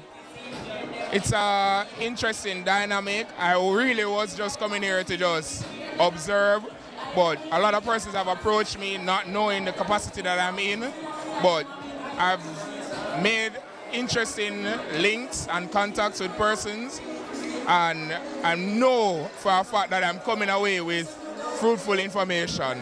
So for you, this visit to Corporate Mingle, you'd say has been a successful one, a rewarding one? It's actually the best mingle, and it's not really for show, it's actually the best mingle that I've been to thus far. A little birdie told me earlier that you won a prize for being here at Corporate Mingle. What prize did you win? Early bird prize. It's a thing. I think in project management we're all affixed with time management. So I was actually the first person here. So I have to collect the prize and hug it up. They say the early bird gets the most worms. So certainly that prize would have been one of those, eh? Yeah, most definitely. You're watching Corporate Mingle right here on Business Access TV, serious about business. We'll have more for you right after these messages. Dodgen Global offers a CPA scholarship program to team members who join our team. A career in accountancy at Dodgen Global is a great choice and can offer you excellent job prospects. We believe that an accounting education is the greatest gift you can give yourself or anyone else. Few gifts make as significant an impact as the gift of an accountancy education with a job. It's a contribution that lasts a lifetime in the form of learning, opportunity, and success. Join our team and get the opportunity to be part of our CPA scholarship program.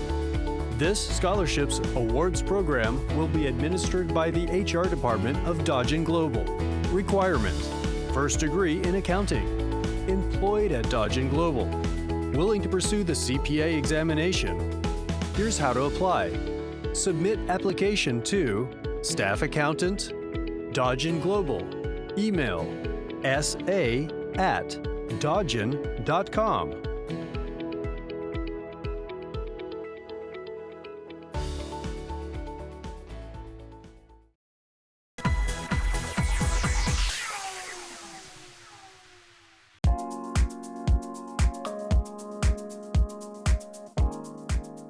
Welcome back to our coverage of Corporate Mingle here at 100. That's 100 Hope Road. With us now is Alexis Chin, and she's a marketing manager. What's the crowd like? Are people coming out? The crowd is amazing. I mean, we have everybody here. We have, of course, Jamaicans that just take over the sports lounge. So much so that we've opened up the terrace for lunchtime here. We have drink specials, and the feedback is really amazing, and we're just loving the vibe from everybody. Let's talk about 100 generally, because this space is becoming known for having like corporate events. There have been a couple of album launches. I've seen comedy shows. I've seen live music. Just talk us through the variety of enticing opportunities for persons to come for business or pleasure. Well, I mean, 100 is, it's like it's like an ultimate experience, an experience like you've never, ever seen or heard of before. And we have a campaign running right now, a marketing campaign. It's called 100 Reasons. And this is just the answer to it. We have so much going on here. Every night of the week is a different event. Mondays we have crab night. Wednesdays we have our live night. Fridays we have fish fry. Saturdays we have Meritone here. And there's a lot more coming. And we have comedy on Tuesdays. I mean, this is the place that you want to bring your business members and have your meetings here. We have also companies that come here and they have their staff retreat here and they take over the whole of the HDTV wall. It's just such an interactive place. There's just so much to do and so much that you can have here, and how to utilize this space is all up to you. And once anyone wants to stop by, whether a business or a pleasure or to make a booking, all they got to do is call 100 and ask for Alexis Chin. Yes, or you can just call 100. That person that answers the phone will help you as well. Right. But any special events I can help anybody with. As we continue here at Corporate Mingle, sponsored by GK Insurance, we've got the MC for the evening, Marlon Campbell. Marlon, Corporate Mingle has been off for a little while, but it's back with a bang. They've started with you, but just describe the atmosphere. No, it's good. It's just like the old Corporate Mingles. You have lots of professionals here. Networking, it is the premier networking event in Jamaica. This is a Phoenix. It's really good. It's back. Now, is Corporate Mingle something that you'd probably encourage business entities to sponsor, to be a part of? Definitely. I mean, one, you're getting a captive audience of a lot of persons who you'd like is your target audience overall for most products, at least, right? And as for the persons, like the professionals and so forth, it's a good place to come because your network is your network, or whichever way they want to flip that. But yeah, it's Corporate Mingle. I recommend it to anyone, everyone. If you're a leader in business, you're just starting, whatever, you work forward. It's a very, very good event. All right, well, we look forward to seeing you continue working in action. You're quite an impressive MC. When you have that microphone, you seem to come to life. I must pick your brain about that as well. Is this a lucrative income stream? We're not going to talk about that, but let's just put it this way. It makes sense doing it. It makes sense to do it. And you know, I always tell people that I'm the antidote for a boring event. So if you want the event, have some fun, and you want the event be lively, call me. I won't let you down in that area. But yeah, an event like this is easy to MC, really. it's just about mingling with my peers and just having a conversation with them. So I'm glad I'm doing this one, and I'm looking forward to the next one. All right, so it's the host with the most. It's Marlon Campbell, the MC here at Corporate Mingle. They say good things come in threes, and I'm pretty sure we found a good thing right here. We've got from immediate right, Shauna, Nicolay, and Chantel, and they're all here at Corporate Mingle. Let's start with you though, Shauna. Corporate Mingle, a well-known brand, but why did you decide to come tonight? I came tonight to basically meet new people in the corporate world, advertise my firm, and to make new friends. All right, we'll talk a little more about your intentions of coming here. But Nicolay, how did you find out about Corporate Mingle tonight? We found it on Facebook, which was very convenient to us, and we signed up, and we're here tonight. All right, good stuff. Chantel, apparently you guys all roll together as a team. Describe your friendship or your association. Well, we are partners. We have a law firm, Howell, Johnson and Lawrence. So this is Johnson, Lawrence, and I'm Howell. We also have a corporate services, HAL Corporate Services, and we intend to register a restaurant, HAL Restaurant and Lounge. So we are building an empire, HAL. So yes, this is the partners. So I'm among some legal luminaries and strong businesswomen. Yes. All right, now describe your experience here. I mean, you're here obviously, as you mentioned, to promote your firm. Has it been productive for you so far? Yes, it has been. I've met a couple of people. Yes, exchanged business information. It has been productive. Can we expect moving on from here, probably in another year, maybe shorter, maybe longer, to hear of some project that was developed from meeting someone here? Actually, yes, we met up with some realtors, so we can expect purchases and sales very soon. So the opportunities are really endless. There's a lot of different persons here with a lot of different business ideas that can be useful to us. And so far, it's been very productive.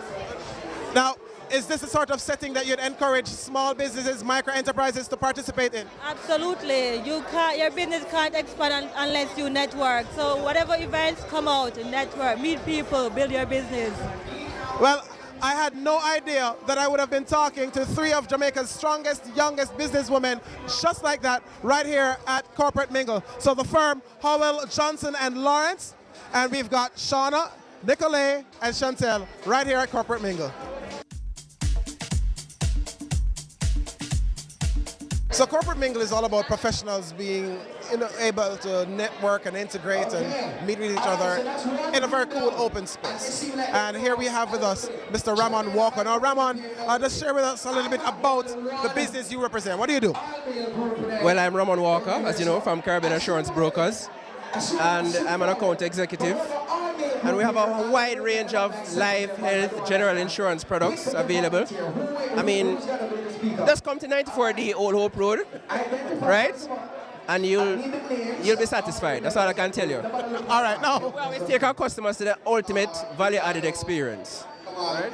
That's what you call a shameless plug. But let's talk about...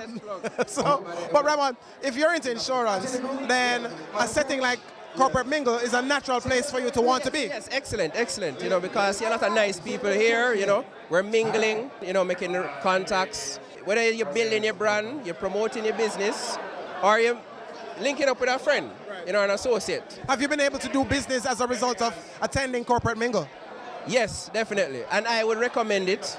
I would recommend it every week, actually. Not every last Friday or every month, every week. Right? At 100. Especially at 100. Especially at 100. Just in case you missed Corporate Mingle, we've got all the highlights right here on Business Access TV. Stay tuned. Cameo takes you behind the scenes of Jamaica's exploding creative industries to give you an insider's look at how creatives get the job done. I'm really picky about how we treat our customers.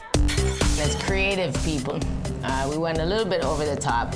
Each week, we interview innovators leading the charge in their industry. The chaos of creativity meets the stricture of structure on Business Access TV's Cameo.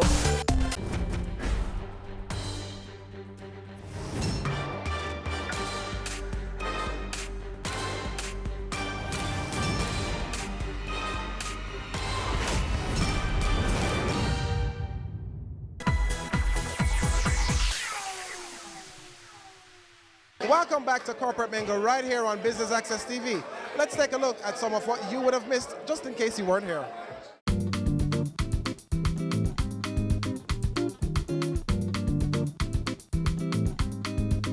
Corporate Mingle attracts a wide variety of business professionals across a wide variety of business categories. One of them is security. This is Stephen Thompson of Stellar K9. Now, Stephen, let's share with us a little bit about what your business does. All right, right now what we're doing, we're based out of the United States, and we're training police dogs and military dogs for the JCF and JDF in the detection of illicit contraband, firearms, explosives, tobacco, so forth.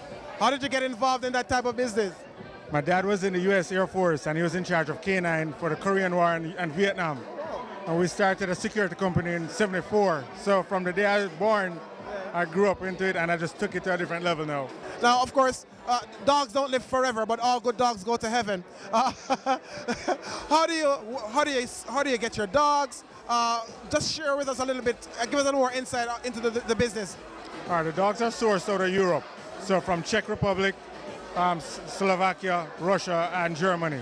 Do you go for particular breeds, and are particular breeds of dogs better suited for this type of activity? Correct. So we use the Belgian Malinois, German Shepherds, and Dutch Shepherds. Typically, where the world canining has gone to, it's those three breeds. They're smarter, they're more energetic, and they're bred specifically for working purposes.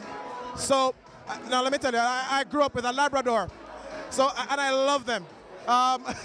They wouldn't be quite suited for this, eh? Labradors are very good dogs, but the terrain in Jamaica and how Jamaica has changed with the firearms that are coming in, we need a dog that is more likely to work longer and has that deterrent factor, because we all know Jamaicans hate dogs. We'll take a gunshot before we take a dog bite.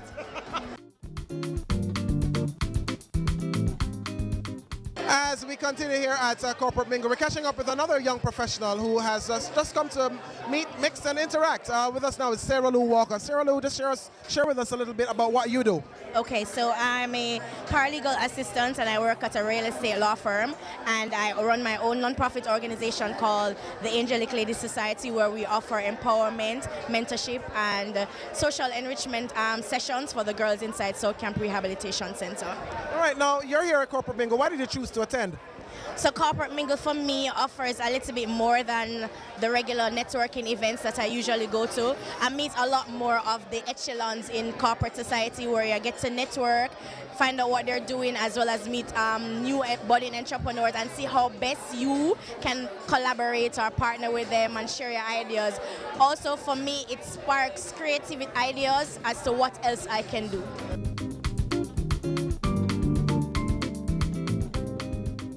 Corporate Mingle has got to be the only event, the only networking event where you can come, interact with professionals, and also, well, get a massage. We're standing now with Nayoka Smiley of Adam and Eve Day Spa. You've got Amelia and O'Neill working. Why did you choose to come into the middle of this networking session to do massages? Well, Adam and Eve understands the importance of brand recognition. We know that we have to place our brand in strategic position in order to get market share. And so therefore, everywhere you can find Adam and Eve Day Spa will pop up and offer complimentary services because it's important. Are you suggesting to me, Nayoka, that a business could probably call Adam and Eve Day Spa and go, hey, listen, we've got some stressed out people in our office. Could you come for 4 hours, 5 hours, and just take them through some nice massages to kind of relieve a little stress? Certainly. We not only offer services in the spa, we do house calls, we do office visits. So if it is that you have a company, you have stressed staff, you can call us, we come all over, set up, and give your staff the massages. What has the response been like when you do executions like this? Oh my God, it's always overwhelming. Like, when are you coming back? When are you coming here? When are you coming there? It's always overwhelming because massages are very important. It relieves stress. We're living a stressful time. So therefore, massaging is very important and persons that enjoy getting a massage. So once I'm through talking to you, then I can probably just go have a seat and have Amelia take care of my shoulders? Most definitely, most definitely. Can we expect to see Adam and Eve Day Spa at more Corporate Mingle events? Certainly. We have always been in support of Corporate Mingles. We find it as a very interactive engagement, and we always like to interact with our clients. So therefore, we're always on board for Corporate Mingle. Well, I'm going to relieve myself of some stress, courtesy of Adam and Eve Day Spa, and you should too. But guess what? You're missing out. Don't miss the next corporate mingle because they will be there. With us now is Larry Green. And you're probably wondering, where are we talking to Larry? Well, he was just in the Adam and Eve Day Spa massage chair. Now, why did you attend Corporate Mingle this evening? What's up your sleeve? Why did you choose to be here tonight? Really, it's just to socialize, interact, build a network. I'm with an IT company called the Blue Chip Strategies, where I am pretty much the IT manager there. So I pretty much run the technical department. So I wanted to share more about our company, what we do, the partnerships that we have with the leading vendors in the industry, and to learn more about other companies and how we can open up revenue streams and have business coming through each other's doors. With all you just mentioned in terms of your intention for coming here, have you been able to meet that? Have you met anybody here who your services can be supplied to their businesses or vice versa? I do believe so. I've met some persons who are interested in IT services. In this age and age, everyone has a need for some sort of IT service. So whether it be disaster recovery, endpoint protection, or the hardware, because we're partners with Lenovo as well, there is somebody who has a need. And we've identified some persons so far, and we're very happy about that. Kudos to the organizers of the event. Of course, Larry Green of Blue Chip Strategies. Take a look right here at Corporate Mingle.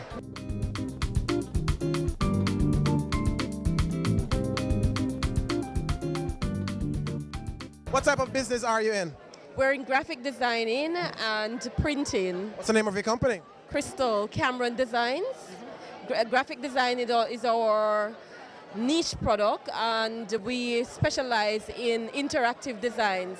So we're not just your regular graphic designer. We actually are targeting clients who wants to do email marketing on campaigns and want everything. So our newest product is eSavvy, and our tagline for that is designs that click. Yes. I like the use of that pun. Have you been able, since being here this evening, to secure clients or persons who are at least interested in following up with you? Yes, we have been able to secure people who are interested in looking at our products and see if there are any opportunities. And let me ask the flip side of that. Have you met anyone who can help your business to expand? Absolutely. We have met people who I can see that going down the road, these are useful people that we can use to grow our business. Awesome. So we've done all this business bit. Let's get into the pleasure side of things, because you were just in the chair just now. Describe your experience in that Adam and Eve Day Spa chair. The experience has left me sitting the interview out, and my body is so relaxed. I don't know if your viewers can see the glisten, the glow. And to see this is not tired by any chance. This is just a great sense of relaxation that has come over my body. O'Neill, who was my masseuse, he's like the massage whisperer.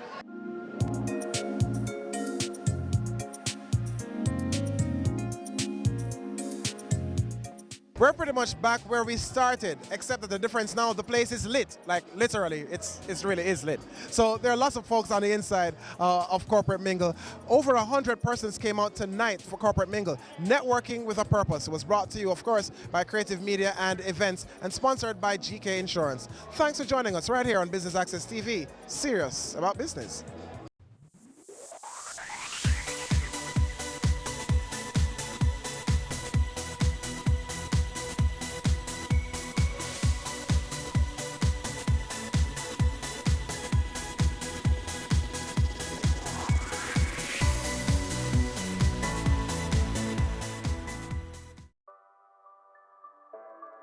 Sundays at 4:30 p.m. It's all about Home Sweet Home. Get your half-hour dose of the business of real estate, from laws and concepts to reality, building, buying, or renting. Or what about trends in decor or renovations? Home Sweet Home will keep you up to date.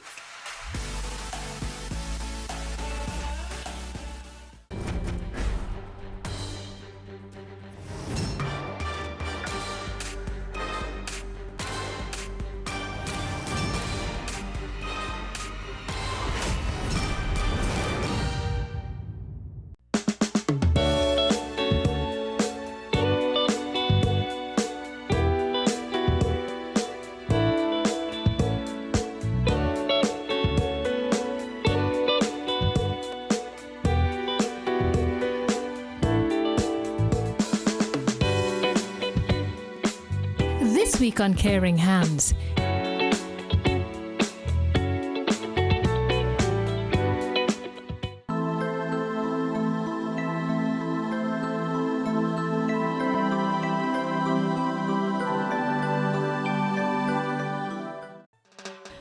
The Caribbean, a veritable paradise, home to a unique variety of flora and fauna. One of the world's greatest centers for endemic species and biodiversity. Local environmental and small community-based groups are playing a critical role in protecting and conserving this biodiversity by promoting sustainable livelihoods. Jamaica, Haiti, and the Dominican Republic are reaping the benefits of this approach.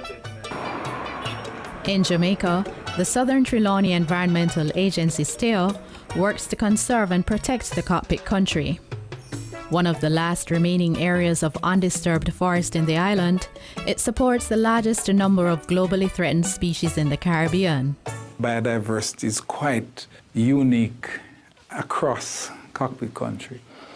And I'd say that all the species of Jamaican plants can be found in cockpit country. All the habitats of all the rare fauna, lizards, frogs, bird species are here. And the folk form and the culture of Maroon people spreads into this area. The Windsor Research Center facilitates and conducts research on the cockpit country, the source of fresh water used by 40% of Jamaicans. This is the Martha Brae.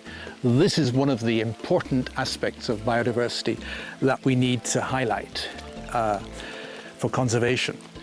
The river is one of the 5 major rivers that flow out of cockpit country and supply the entire western part of Jamaica with fresh drinking water which is ready to drink right now. What's really important is to maintain the connectivity between the different areas of forest and river so that the animals and the plants that migrate and spread and reproduce are able to find their partners. The Portland Bight Protected Area on the south coast has the largest intact area of mangrove forest in Jamaica. The wetlands and seagrass beds provide possibly the largest nursery habitat for sea life on the island. The Caribbean Coastal Area Management Foundation, CCAM, promotes sustainable development and coastal conservation in the Portland Bight area. That includes communities from Hellshire in the east to just inside Milk River. So it includes places like Portland Cottage, Kemps Hill, Old Harbour Bay, Rocky Point, Lionel Town, and Salt River as well. Within the Portland Bight Protected Area, there are a number of important flora and fauna. Some of those include the iguana and the crocodile, as well as other plant species. There are a number of other important and special things that are within Portland Bight and not within the rest of Jamaica. In the Dominican Republic, key biodiversity areas support the full range of Caribbean ecosystems and populations of 50 globally threatened species. Bauruco es uno de los hotspots más importantes que tiene la República Dominicana. Otra de la gran importancia que tiene la Sierra de Bauruco es que pertenece adentro de la Reserva de Biosfera. La Reserva de Biosfera está constituida por 3 parques nacionales, el Parque Nacional Jaragua, el Parque Nacional Sierra de Bauruco y el Parque Nacional Lago Enriquillo. Y es un lugar donde la biodiversidad y los diferentes ecosistemas de la isla confluyen, siendo la primera reserva de biosfera en la República Dominicana. Parque Nacional Montaña Lomeadora es muy rico en biodiversidad, forma parte de lo que es llamado un corredor de biodiversidad que se ha llamado Región Fitogeográfica Casabito, desde Casabito hasta el sur, casi hasta el Parque Luis Quinn. En la zona hay muchas plantas endémicas, fundamentalmente, porque es una zona muy lluviosa, prácticamente la zona donde más llueve en el país. Mucha riqueza en plantas adaptadas a estas condiciones de lluvia y con algunos endemismos locales. En fauna hay el reporte de algunas aves importantes, hay nidificación de cotorra, de perico dentro del parque y poblaciones que se están monitoreando de los anfibios de la familia Ilidae que son endémicos del país. But the fragile ecosystems of the islands are under threat. We're currently on the Little Goat Island, which is next to the Great Goat Island. The Galleon Harbour Fish Sanctuary is in between and surrounding both of the islands. It is of importance because of its flora and fauna. In particular, right now we're talking about some of the mangrove areas. Some of the persons going to the mangroves are removing the mangroves without permits and without replanting.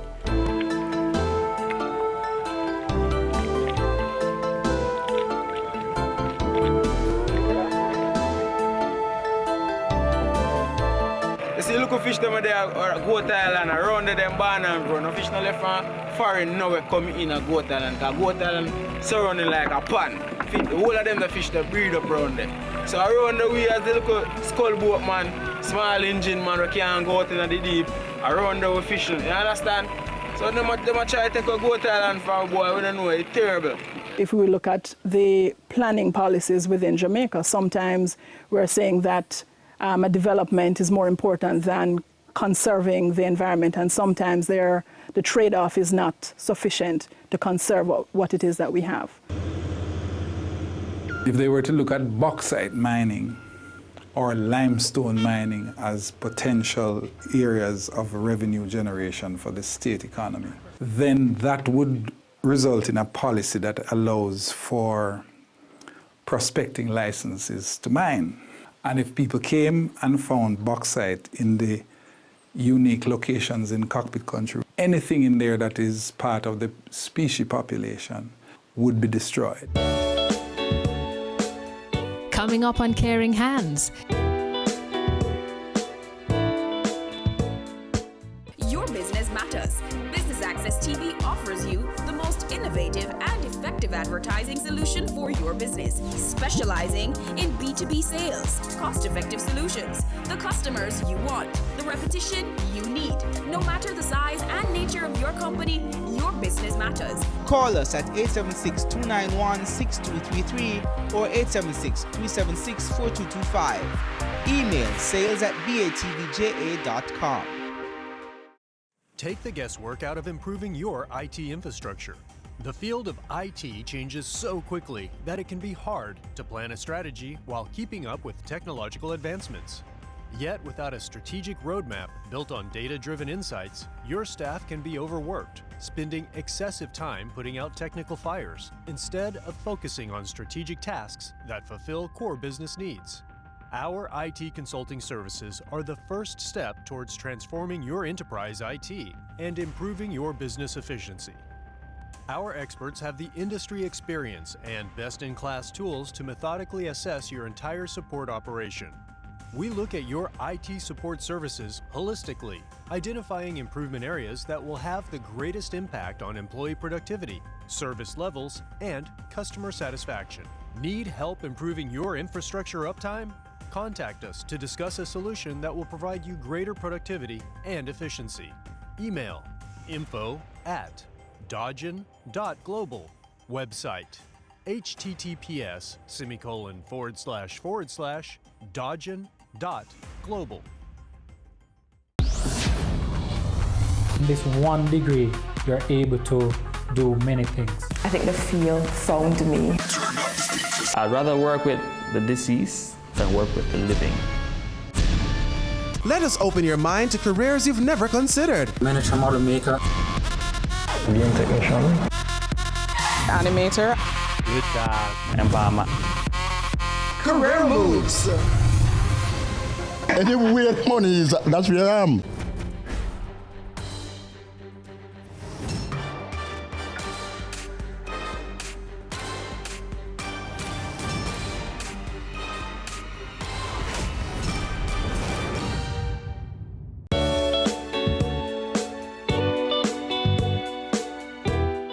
In Haiti, 99% of the original forest cover has been lost, leaving unique species at risk in key biodiversity areas. Forêt des Pins son concept pour lui environ 78. Son côté nous avons 32 000 hectares. Parce que là où nous sommes tampons, mais couvrir des toits là pour attaquer forêt. Ça veut dire qu'on ne peut pas faire 2 minutes là pour attaquer forêt. Avec dit là nous préparons forêt. Depuis nous tout là, on a forêt des pins. Forme tout ça et kounya là et dans détruire des forêts nous là kounya là t'absente ou frise là. Ça a l'intention de détruire des forêts et forme tout ça dans 2000 hectares de terre kounya là pas qu'à joindre 6000 bien reboisés dans terre. Parce que ouais, spécialement kounya là où t'as prêté l'autre dans ba c'est fait bois peur. Et spécialement ça rend que et les comme ça tout nous on l'appli et ça rend que nous avons désolosement en pile mais rêve nous objectif nous comme nous même en tant qu'organisation c'est à reboiser forêt des pins mettre dans soin qui était arrivé et démobiliser forêt des pins déboisement qui part était nous bien pour communauté. On dirait que ça arrive souvent tout le temps parce que forêt a envahi et mon sorti de l'autre côté qui vient envahir forêt pour faire jardin. Ça veut dire que ça arrive très souvent nous joindre moun à couper bois, à faire jardin dans forêt, à craser forêt. Parfois nous parlons avec eux ça pour arrêter d'arrêter. Toute espèce de bête mais à cause de déboisement ils détruit. En vrai, nous avons une série de formes de les musiciens. Leur passer en dedans forêt, son plaisir. Pour les musiciens, ça va chanter. Mais nous avons habillé les concerts là, tant que les gens en température là, nous avons chanter, mais à cause de nous venons perdre, nous sommes obligés à vivre sur le territoire dominicain. Las amenazas que tiene Sierra de Bauruco son varias. Estas amenazas son varias, principalmente la extracción de maderas, la realización de carbón, la recolección de pichones de cotorra. Hemos podido disminuir estas amenazas prácticamente en un 80%. La situación en el Parque Nacional Sierra de Bauruco, en la frontera especialmente, pues era totalmente caótica porque usted podía contar hasta 30 y 40 hornos de carbón a la orilla del camino. Pero después de llegar a la sociedad ornitológica, el proyecto, a este lugar pues ha ido disminuyendo con el apoyo que ellos nos han brindado. Conversion of the forest for agricultural purposes is also a threat to biodiversity. La humeadora tuvo muchos problemas desde el punto de vista de agricultura, de extracción de madera y siembra, sobre todo agricultura para la siembra de café y en gran parte ganadería. A farmer will be farming on one plot for a year, 2 years, and fertility of the soil decreases for whichever crop he or she is planting. And one of the first considerations is to shift the production from one location to a new location. So in shifting, he's removing all of that forest cover to facilitate his agricultural production. In so doing, he's removing the biological diversity. He is shrinking the size of the forest overall. In Haiti, local organizations are educating the community on the impact of deforestation and engaging them in reforestation efforts. Nous-mêmes qui ça nous fait en tant qu'organisation, c'est mobiliser les paysans, aider aux formation et que tant que j'en absorbe là quand on arrive là quand moi là on va me gagner en pile chasser c'est reproduire pour ba au conseil qui importance ben gain et c'est celle boy site là nous même c'est celle boy c'est avec qui ba bien si ou vient tirer ça c'est ba formation aider au former au dire qui importance et nous changer tout comment formule nous avec rendre déboiser détruire dans qui état que nous venir en tant qu'organisation et l'organisation par la BATV, nous faisons reboisement, nous plantons bois, nous faisons formation avec l'organisation. Dans l'église, nous faisons formation pour nous expliquer ça comment on pied boyer, combien de monde il va oxygène. D'après l'environnement des concours. Nous coupons bois tout. Oui. Parce que nous vivons dans une zone, nous pas de réchaud gaz, nous pas de réchaud courant. C'est avec bois, nous couper, nous servir, nous faire manger. Et lit tout, nous faire caille, nous rester parce que nous pas des fois pas quantité de corps pour acheter fer, pour acheter aussi pour construire un caille. Là, là où il y a besoin en pied, vous coupez en pied, vous faites poteau, vous faites porte caillou, vous faites chambouane là dans l'air, vous restez.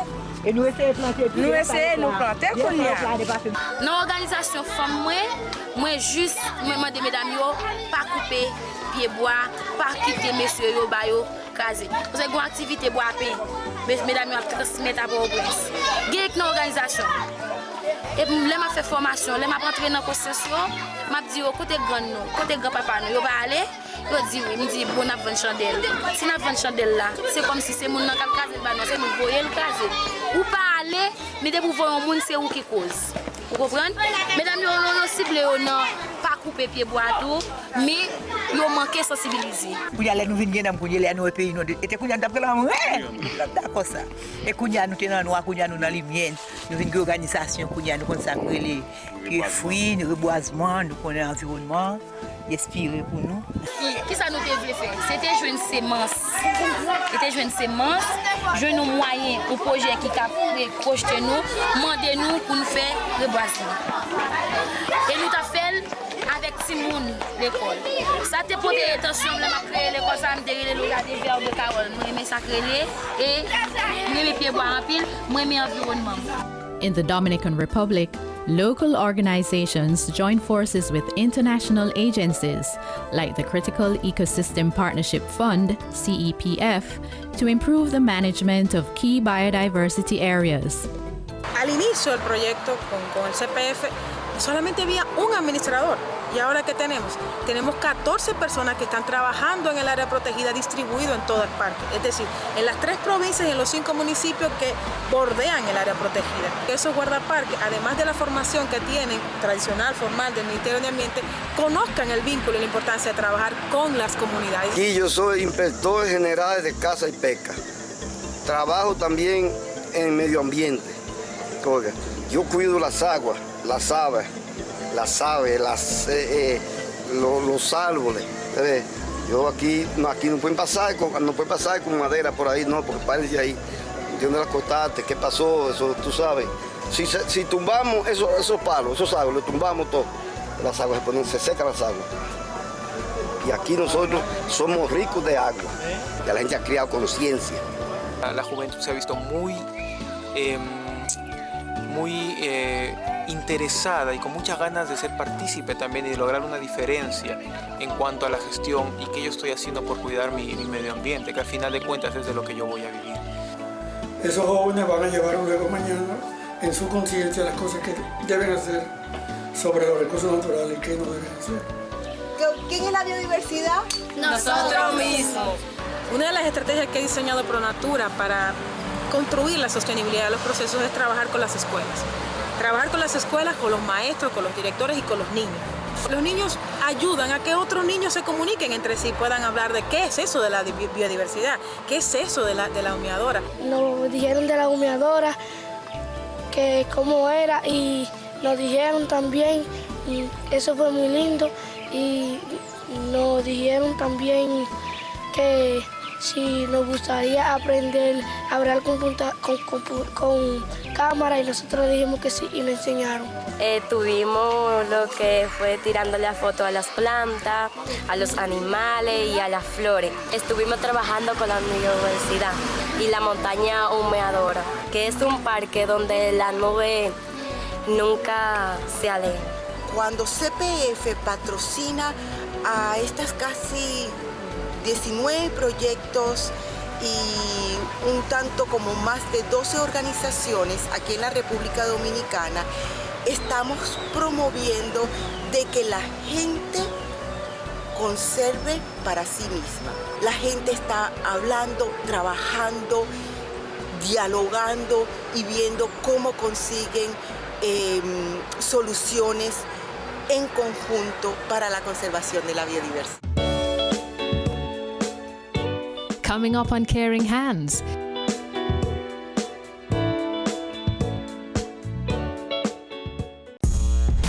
I started out selling out of the trunk of my car. If everybody think the same way, everybody going in the same line. Being an entrepreneur takes everything that you've got. Weekends? What's weekends? We work on a weekend. There are real opportunities everywhere you look. But you have to have the passion. If I do my part well, then everything is at play. We believed in ourselves and our families believed in us. Being convinced of this great opportunity, why we are all here doing what we're doing now. Cameo takes you behind the scenes of Jamaica's exploding creative industries to give you an insider's look at how creatives get the job done. I'm really picky about how we treat our customers. As creative people, we went a little bit over the top. Each week, we interview innovators leading the charge in their industry. The chaos of creativity meets the stricture of structure on Business Access TV's Cameo. I am Jackie Tyson, and you're watching Business Access TV, serious about business.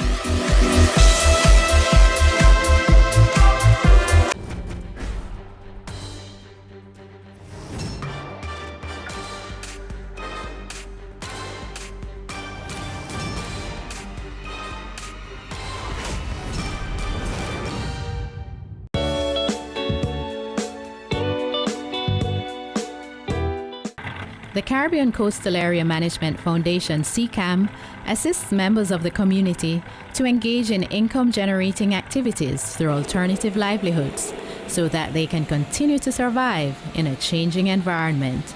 We have had conservation officers and worked with the community to create fish sanctuaries, and therefore we are increasing the catch for the fishermen in the future.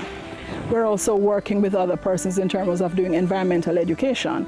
We're also doing a certain level of climate change education as well. We have done a number of mangrove restoration projects. We are also in the process of building a wetlands interpretation center in Salt River.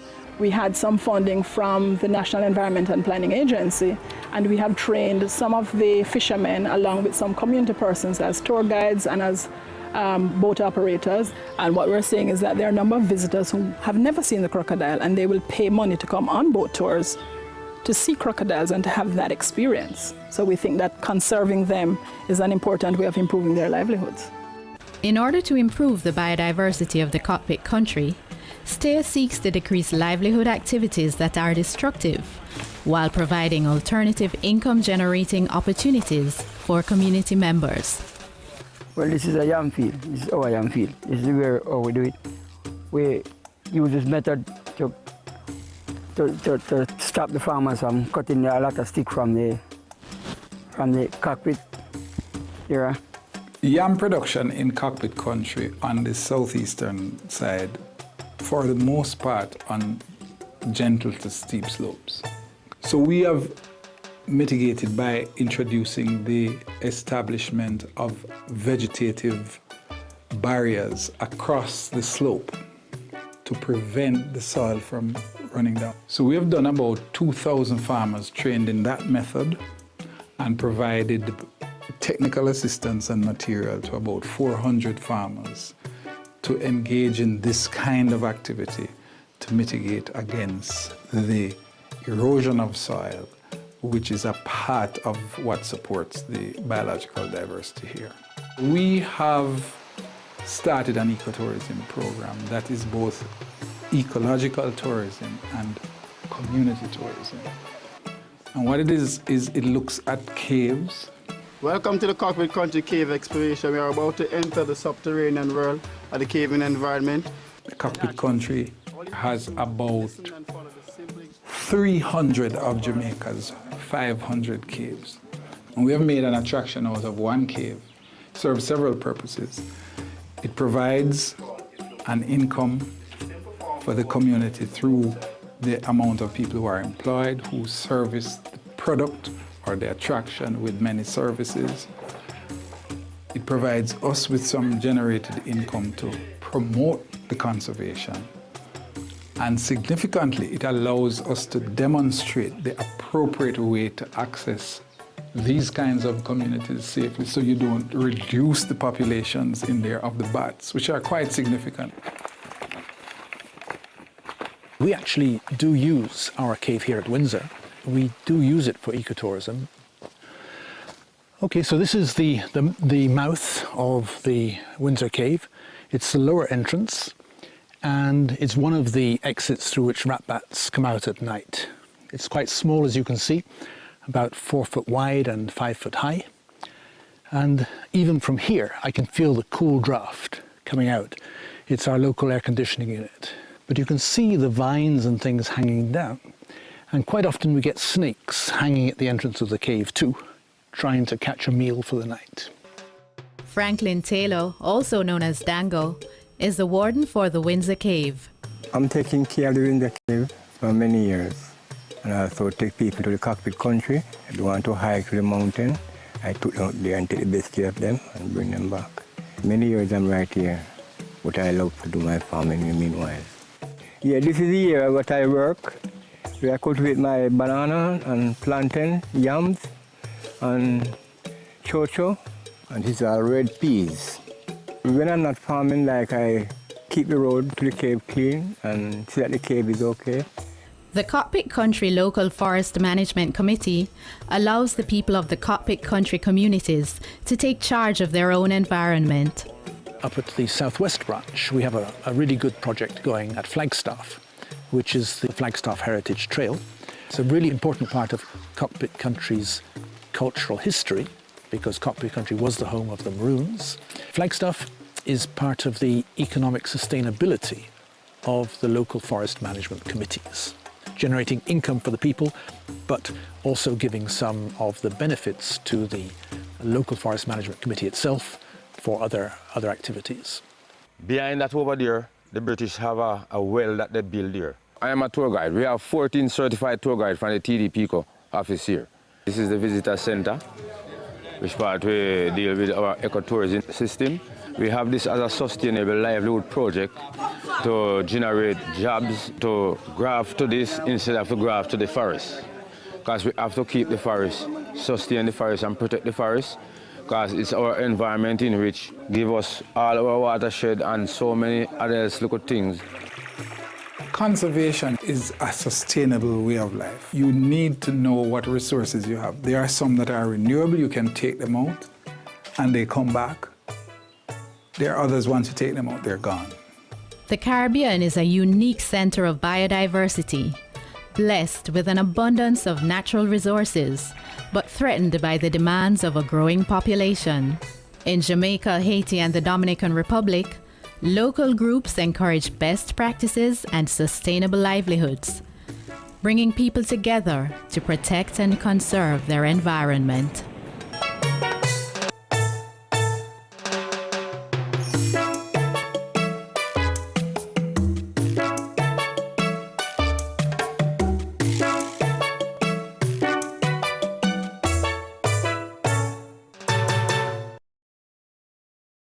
Your business matters. Business Access TV offers you the most innovative and effective advertising solution for your business, specializing in B2B sales, cost-effective solutions, the customers you want, the repetition you need. No matter the size and nature of your company, your business matters. Call us at 876-291-6233 or 876-376-4225. Email sales@batvja.com. Cash flow and budgeting analysis. A business can be profitable and still run into trouble due to cash flow issues. We can forecast and evaluate your company's financial condition, estimate financing requirements, and track cash flow sources and uses. For more information and to discuss your requirements with one of our experts, please contact us today. Email info@dodgen.global. Website https://dodgen.global.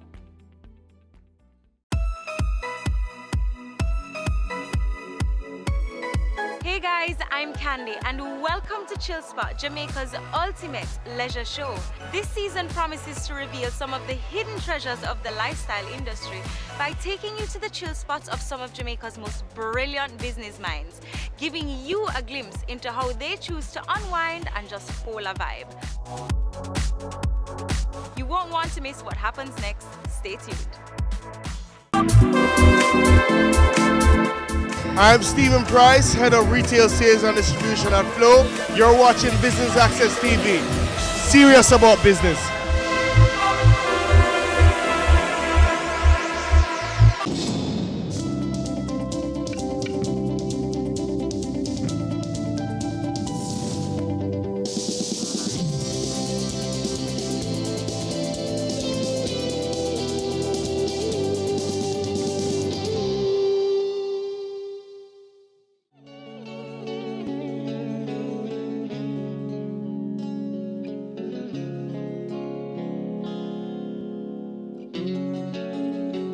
Hello, my name is Blake, and with my wife Tishai, a year and a half ago, we established Def Can Coffee.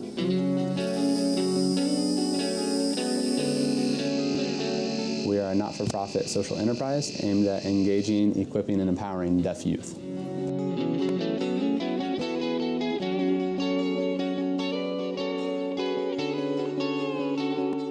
So Def Can Coffee started by just taking our students on a field trip to meet Clark, who is a deaf coffee farmer from St. Elizabeth. And Clark, if you meet him, you'll never forget him because he's a character. And he is 78 years old, has grown and roasted coffee on a little farm in St. Elizabeth his whole life. As a family friend of my wife's, who grew up around Clark, we decided, hey, let's take our kids to Clark's farm in St. Elizabeth, let them meet him, and just see if they wanted to learn more about coffee. Because at that time, we just wanted to expose our kids to a role model of somebody who's doing something as a deaf person. Well, the kids got so excited about coffee, they came back to Kingston and said, hey, can we roast coffee like Clark? We said, hey, we can try that. And so we got this little tabletop roaster that roasts a ½ pound of coffee at a time. We got some green coffee from Clark, and we started roasting. And pretty soon the boys say, well, can we taste this coffee too? We say, sure. So we got a Mr. Coffee machine that was collecting dust on the shelf, cleaned it up, and they started brewing coffee.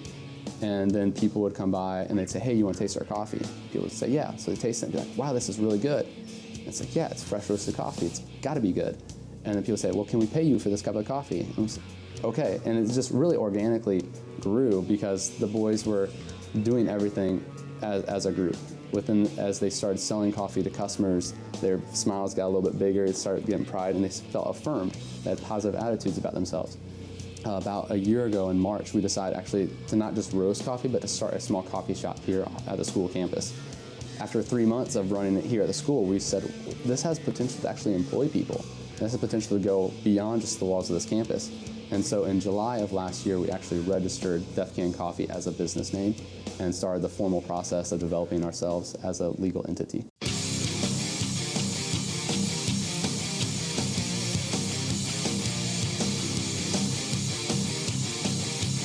The name Def Can Coffee, when I look back on it, I just have to say, God knew what we needed. We never really had a lot of discussion. We never did a whole lot of thinking about what the name was going to be. So we just talked to the boys group, the boys Bible study group that this all started from. We said, what do you guys want the world to know? What is your message that's going to be the core of your being moving forward? And they said, we want people to know that we can. And we just kind of wrote out on the board, Def Can Coffee. It wasn't until a few months later that we actually registered the name when we felt like, yeah, this is the right thing to move forward with. But it just kind of happened because the boys, that's the message that they want to share with the world, is that they can do anything. And so Def Can Coffee was the resulting name. When we started, we had no idea that we were going to have a business. It started as just like a kind of a project to get the kids a little bit more excited and to have more confidence. We started with just roasting coffee, and so we were bagging it and selling it. And then from there, we started doing espresso-based drinks and lattes, cappuccinos. And then some people said, well, you know, it's already hot here. Some people are going to want cold drinks. We said, yeah, absolutely. So the boys saved up their own money and bought a blender and started doing frappuccinos. And then somebody said, well, let's blend up some fruit. So they started doing fruit smoothies. And then somebody said, well, we want to do a milkshake. So they started making milkshakes. They're working now on kind of a roots drink using vegetables and fruits and blending those up to make a really healthy drink. This is nitro cold coffee. What we have is a keg, and inside of it is cold brew coffee. I think we're the only people in Jamaica that are doing nitro cold brew coffee, which is cold brew coffee put into a keg, pressurized with nitrogen, and then the nitrogen gas infuses with the coffee, and it's served on tap. So we compare it to Guinness and tell people we have Guinness coffee. Tastes like creamers in the coffee. It's delicious. This is entrepreneurial business education. And so grades 9, 10, 11 students came with their own recipe, and they bottle cold coffee and add a vanilla flavoring to it. So it's an energy drink that's bottled, and you can just grab it and go. We do kind of anything coffee, whether it's hot or cold. Anybody could come here and get something they want. We've had multiple people who are coffee connoisseurs who have come in here and said that this is the best coffee they've ever had in Jamaica.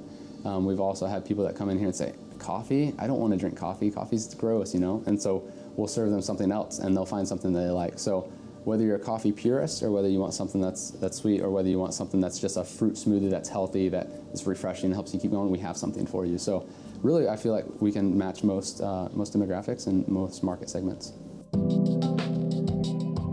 Our tagline that we operate by is engage, equip, empower. My wife, being a deaf Jamaican herself, has grown up where she has seen a lot of people try to help deaf people. And a lot of their approach to helping somebody is by giving them things. And then they would wait to see what the deaf person would do with it. And inevitably nothing would happen. And the person would walk away saying, oh, the deaf person can't do it. So we started from a basic principle that our students have to be engaged and have to have ownership in it. And so we said, okay, we'll save up your money that you're earning from these coffee sales and buy better equipment. So they bought their first espresso machine, they bought their first grinder, and it continued to grow with their own participation. So that's engagement. Once they're engaged and have ownership and want it, but then they need the skills to be taught to them. So that's when we partnered with various coffee shops. And Sidecar Coffee from the US was our first critical partner, and they were willing to come down here and put on a 2-day intensive barista training workshop for our students, and 17 of our boys got certified as a level 1 barista. And from there, it just has continued to take off where as we need funding, they save up their own money. They have objectives and goals of what they want to save up for next. They save up, and then we go out and get it. When we built this training center, this was really because as we saw the growth that happened in the first 4 to 6 months of the small coffee shop, we said, there's so much opportunity here because the kids want to learn more. And so we reached out to Digicel Foundation here locally and said, we have this vision, this dream of having a cafe training center. And they came and did a site visit and loved what we were doing and came alongside of us. Digicel Foundation gave us a $3.5 million grant to build the space that we're in right now. We also received funding locally from Harvest Call Jamaica, which is the not-for-profit that my wife and I operate here in Jamaica that does things outside of just the deaf schools. We also work with children's homes and infirmaries and hospitals, but we also got $10,000 US grant from them to build this training center. But my wife does not want us to go looking around for a lot of donations and freebies because the kids need to have ownership of it. They need to feel involved and that it's part of their business. The business part of it, where we actually go mobile and have a business that caters to the public, is something that's really self-sustaining. We don't want to look for a lot of outside fundings for that because we want them to feel that it's theirs. We are making a profit. Again, because we've been operating within a school setting and students, and it's basically training for them, there's not wages or salaries. We're not paying full-time workers. So we don't have some of the overhead that a traditional business would have. Or as we grow and go out into the public, we will eventually have one day. We don't really have opening public hours. We don't want just random people coming off the street and coming here because we have children and we have to make sure that our children are taken care of and that they're protected. So we can't just have really strangers coming in. But we do have people that keep hearing about us and they show up at the gate. And if we're here, we'll gladly open up and serve them. But moving forward, we'd like to have a public space where then the general public can just go there to an off-site location. One of our goals at the very beginning was to create community, because that's really one of the things that our deaf youth lack in their life is community, that they really feel a sense of belonging to. So from the very beginning, we wanted to nurture that and make sure that we protected it and make sure that the boys that this started with, that it was theirs to run. But as it grew, deaf as adults started hearing about what we were doing. And so we started getting interest from outside people saying, hey, I've heard about Deaf Can Coffee, I'm deaf, can I get involved? And so we're not actively out there seeking people, they're coming to us, and through that we're able to kind of filter through the people that really want to learn, and versus the people that are just kind of discontent with life and want something easy. Because one of the key principles that the boys understand is that you have to work hard. You know, business takes hard work, and you have to be committed to it, and you have to work together as a team. Through that we've developed Carlisle and Fabian as a manager and assistant manager, where they're really the leaders moving forward, and they know who to contact if we need somebody else. We have deaf culture already in existence, which has its own set of norms and values, and we incorporate those fully into the business. And so things have to be visually friendly, things have to be spatial. In our training center here, everything's open. And so there's not a way, so we can have a group of kids that are in a circle or semicircle where everything is visual. Everyone can see everybody and they can communicate clearly. So everything we do is kind of in a semicircle and open. And that's a cultural value from deaf culture. But then within the business culture, we're creating very much an emphasis on interdependence. First, we're very dependent on others. As a child growing up, we're very dependent. As we get into being teen years, we want to be very independent. We don't want anybody to tell us to do anything. As you become an adult, you realize you have to be both. You have to be dependent and independent, and that's interdependence. Don't you just focus on an area that you're really good at and try to become the best. Try to raise up the level of your peers too. And so through that, they're working together. And that's really what we want to embody in our culture, is a body that it's all about the team. And if one person fails, then we all fail.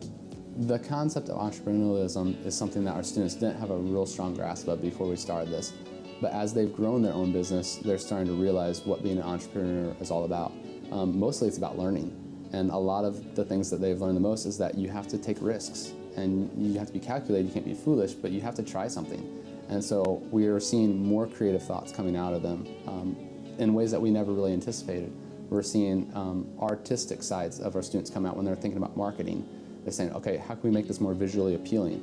And so we actually had students design by hand sketch a new logo for our cold coffee bottled energy drink. So one of our deaf students drew that, and then we sent it to Justin Forbes, who's a deaf graphic artist here in Kingston, and he developed the logo more fully for them that's digital that we print today. So in a lot of different ways, entrepreneurialism is starting to affect the way that they think, and starting to realize that inside of every one of us we have creative capabilities and ideas that just have to be tapped into.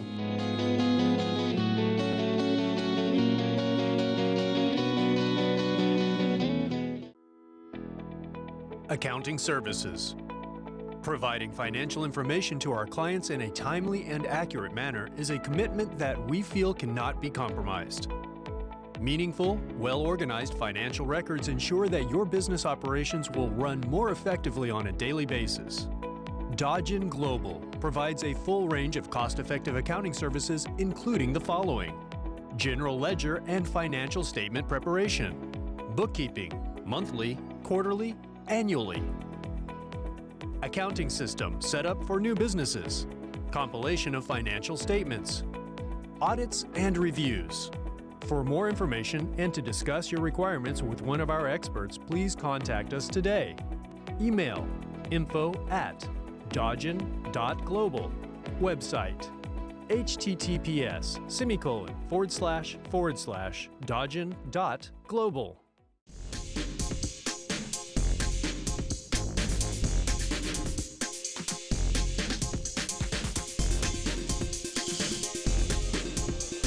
We believe that deaf can really go anywhere. And when you ask some of our boys, they're going to say, we're not just thinking about Jamaica, we're thinking about deaf can coffee being all over the world.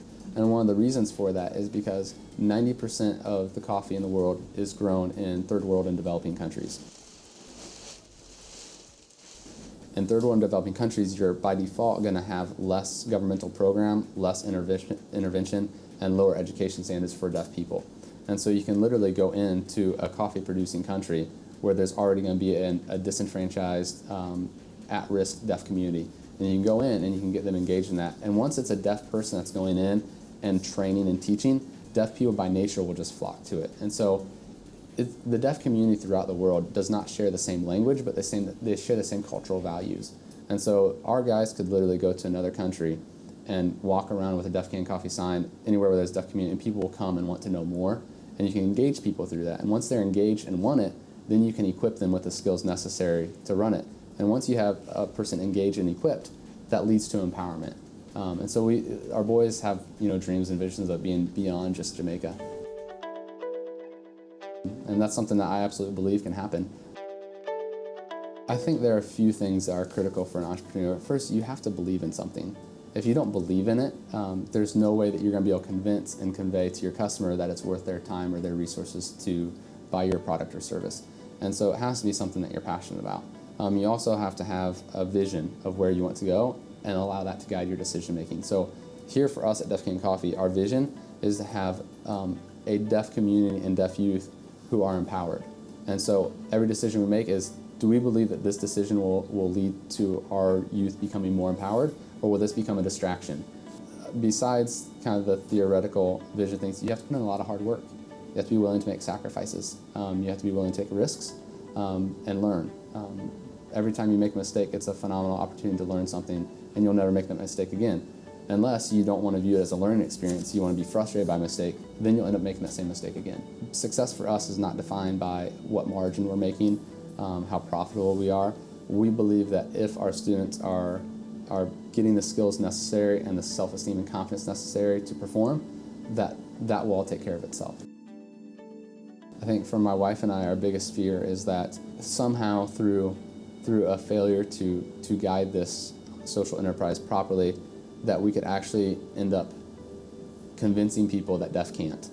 So what I mean by that is, and some of the experiences that we've learned from by making mistakes, say we have the opportunity to open up our own shop somewhere, and we say, all right, yes, let's do it, but we're not ready to do it.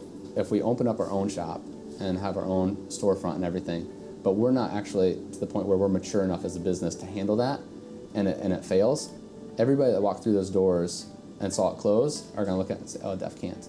And so we've been very careful about how we grow the business.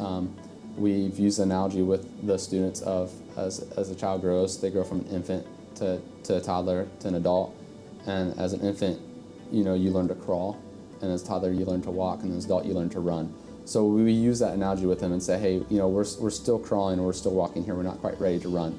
Because if we don't manage that properly and allow it to grow sustainably, people are gonna realize that deaf can't. And that's the antithesis of what we want people to believe. We want everything we do to affirm that deaf can.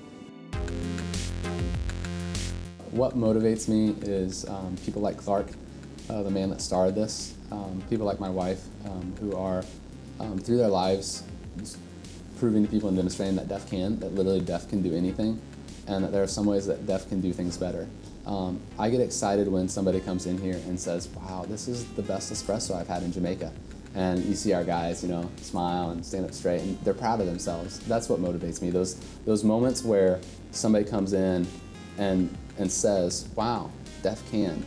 And then the response of our guys that say, yeah, we know. And as that confidence within them grows, they're starting to believe in other things they can do outside of coffee. And they're getting more confidence, and their own creative talents are starting to bubble to the surface. And we've realized that as we go and share this message, some of our boys are phenomenal with crowds. They're great with an audience. An audience will be sitting out there, and they'll be telling them a story, and their expressions that comes through their facial expression and their body language just captivates people. And realize this person could be on stage. They could do anything. And those moments where the general public gets it, where they say, wow, deaf can, and those moments where our youth say, yeah, we know. That's what motivates me. I live for those moments where people just get it and they say, wow, I want some more of this. When you just can't go to sleep at night. When you're dead tired, you're completely spent, and you lay your head down, an idea pops up. And then your brain starts going again, and you just can't turn it off. So you're up at 2 in the morning, typing something out, or emailing somebody with something you want to tell. And just those are the moments where you're like, wish I didn't have this thing on my mind. And then you say, well, if I didn't have that, would life be as exciting as it is? And so learn to embrace those moments of inspiration, and to realize that those moments where you wish you could just turn off your brain but it's still going are actually some of the greatest moments to really just focus, get the clutter out of your mind, and sit and just put things on paper, get them out and think about them. But I love the interaction that we have with different people that Deaf Can Coffee is attracting, literally attracting people from all over. We've had people from all over the world that have heard about us and have come to see it. They may not be flying to Jamaica specifically for it, but they hear about it and they want to come see it while they're visiting. And then to have local Jamaicans that have come here and to realize, wow, the deaf community has a lot to offer.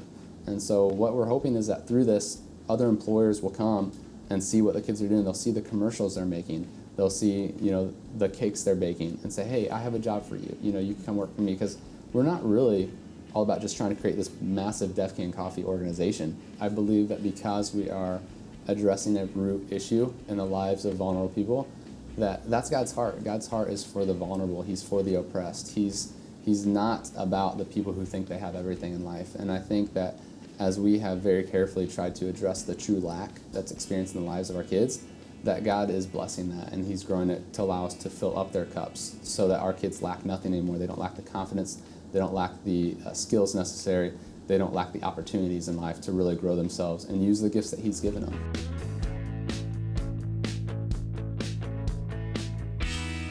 Your business matters. Business Access TV offers you the most innovative and effective effective advertising solution for your business, specializing in B2B sales, cost-effective solutions, the customers you want, the repetition you need. No matter the size and nature of your company, your business matters. Call us at 876-291-6233 or 876-376-4225. Email sales@batvja.com.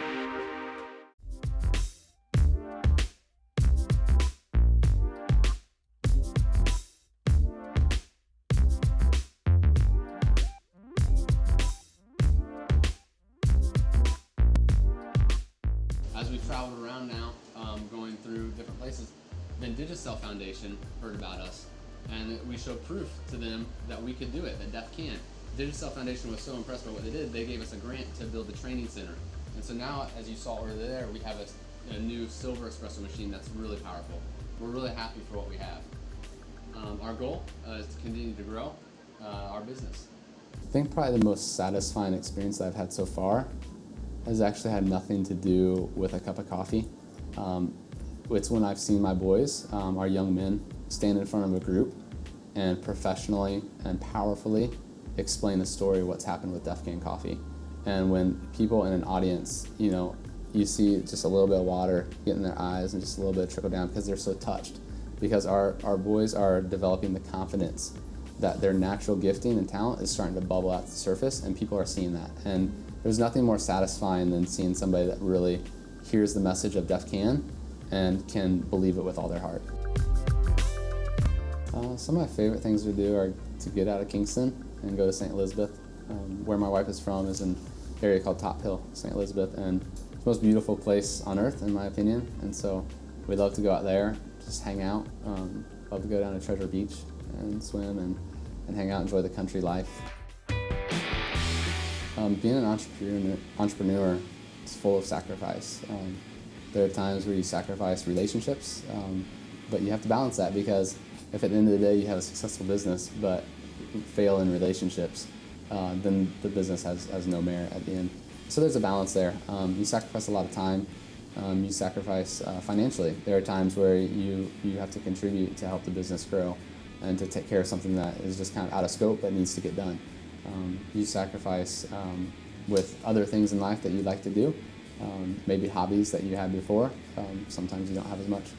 I think my dog suffers sometimes. I don't spend as much time with her as I'd like to. We have some exciting opportunities coming up. Nothing is set in stone yet, but we're very possibly going to be opening up a full-time cafe or a coffee shop inside of another cafe. It's not named yet. They haven't decided on their branding yet. It'll be on Hope Road, and it will be their own cafe where we would be the coffee service. So they would be doing food, bistro kind of stuff, and we would be providing the coffee service. So that's one opportunity. We've also had a couple other organizations that have reached out to us and said, hey, we'd be interested, in maybe you running a coffee shop inside of our business at some point down the road. But nothing is set in stone. So right now we're focused internally using our new training center that we have here, thanks to the Digicel Foundation, and working with them. Also, JN Foundation has reached out to us. They have a social enterprise booster initiative called SEBI, which we're in the process of applying to become a part of it. And then they would really walk alongside of us and help us develop some of the internal mechanisms that we need to give us a foundation where the business can grow. Deaf Can Coffee encouraged a group of our students who are grades 9 and 11 to join Junior Achievement. It's boys and girls both together. And through that Junior Achievement program, they came up with a vanilla cold coffee energy drink that's in a bottle. And this is what it looks like.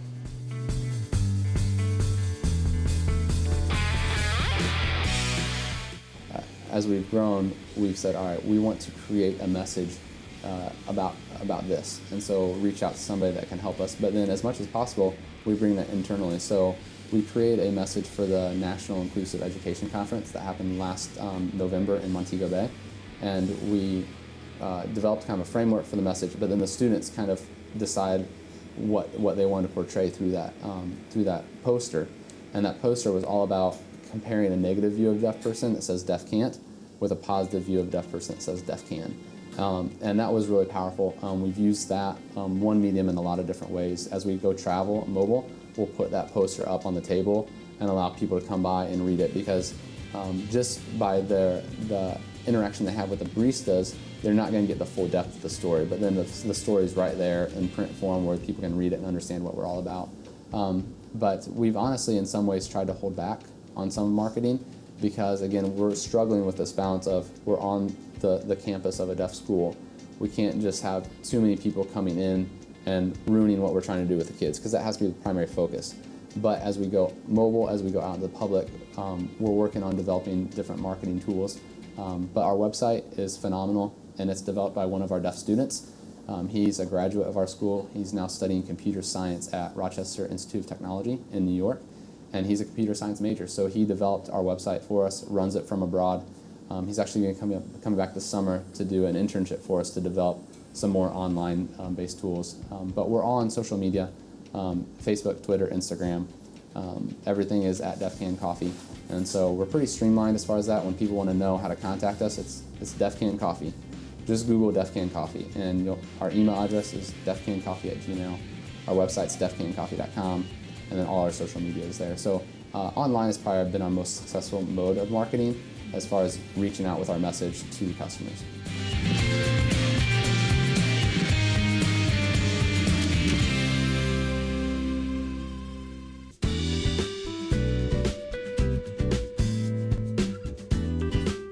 And that was, probably a year ago when we realized this has viable potential business. That was one of our initial strategies: is go public, go to where the people are at instead of worrying about trying to attract people here. And then the second thing is partner with people. Any press is good press, and so we've had the opportunity to get several print media opportunities where they've written stories about us in the Gleaner and Observer. We've been on TVJ, we've been on several radio stations. We're now on Business Access TV, which we're really thankful and excited for this opportunity. If you're a young person or a person that has a desire to be an entrepreneur, you have an idea that you want to try, then I encourage you to go for it. But you have to understand a few things first. You have to be very committed to it, and you have to believe that what you want to do is going to make the world a better place. If you don't believe it makes the world a better place, at the end of the day, you're not going to be able to sell it to your customers and to whoever you want to reach. And you have to really believe in that. And if you don't believe in it, then you're going to run out of the energy, because there are times where you feel like, I want to give up. I don't want to do this. It's too hard. It's too impossible. And if you don't believe it makes the world a better place, then you're going to say it's not worth it. But if you look at some of the greatest businesses the world has ever known, it started with somebody that said, I believe my idea can make this world a better place. And when you start with that premise, if you believe that, then there should be nothing that stops you. And then my other encouragement is that as you go, don't try to do it alone. Reach out to people and partner with people that can help you. If you're selfish, if you try to keep it for yourself and say, no, I want to hang on to this, you're not going to allow your hands to open up to allow it to grow and to fly. And so you have to be willing to open up yourself to other people and say, hey, I want to work with you, and I want to see how we can work together. And then the third thing is that you have to get the right people around you. If you have somebody that is inside that is toxic, that's cancerous to your organization, no matter how talented they are, no matter how many gifts they have, if that person is not matching the team, if they're becoming more about themselves than the team, you have to be willing to stand up and say, hey, you know what? We can't have this part of our team. And so you have to be willing to sometimes do the tough work, and you have to be willing to say no. When opportunities come that aren't really suiting your business model or your vision, you have to be willing to say no. And as an entrepreneur, you'll have a hard time sometimes saying no, but you really have to be willing to stand firm and say no. And then the last thing I would say is have a business plan. And if you don't know what a business plan is and don't know how to write it, reach out, because there are lots of people that are willing to sit down and offer advice and help you work through some of those components that maybe you haven't thought of.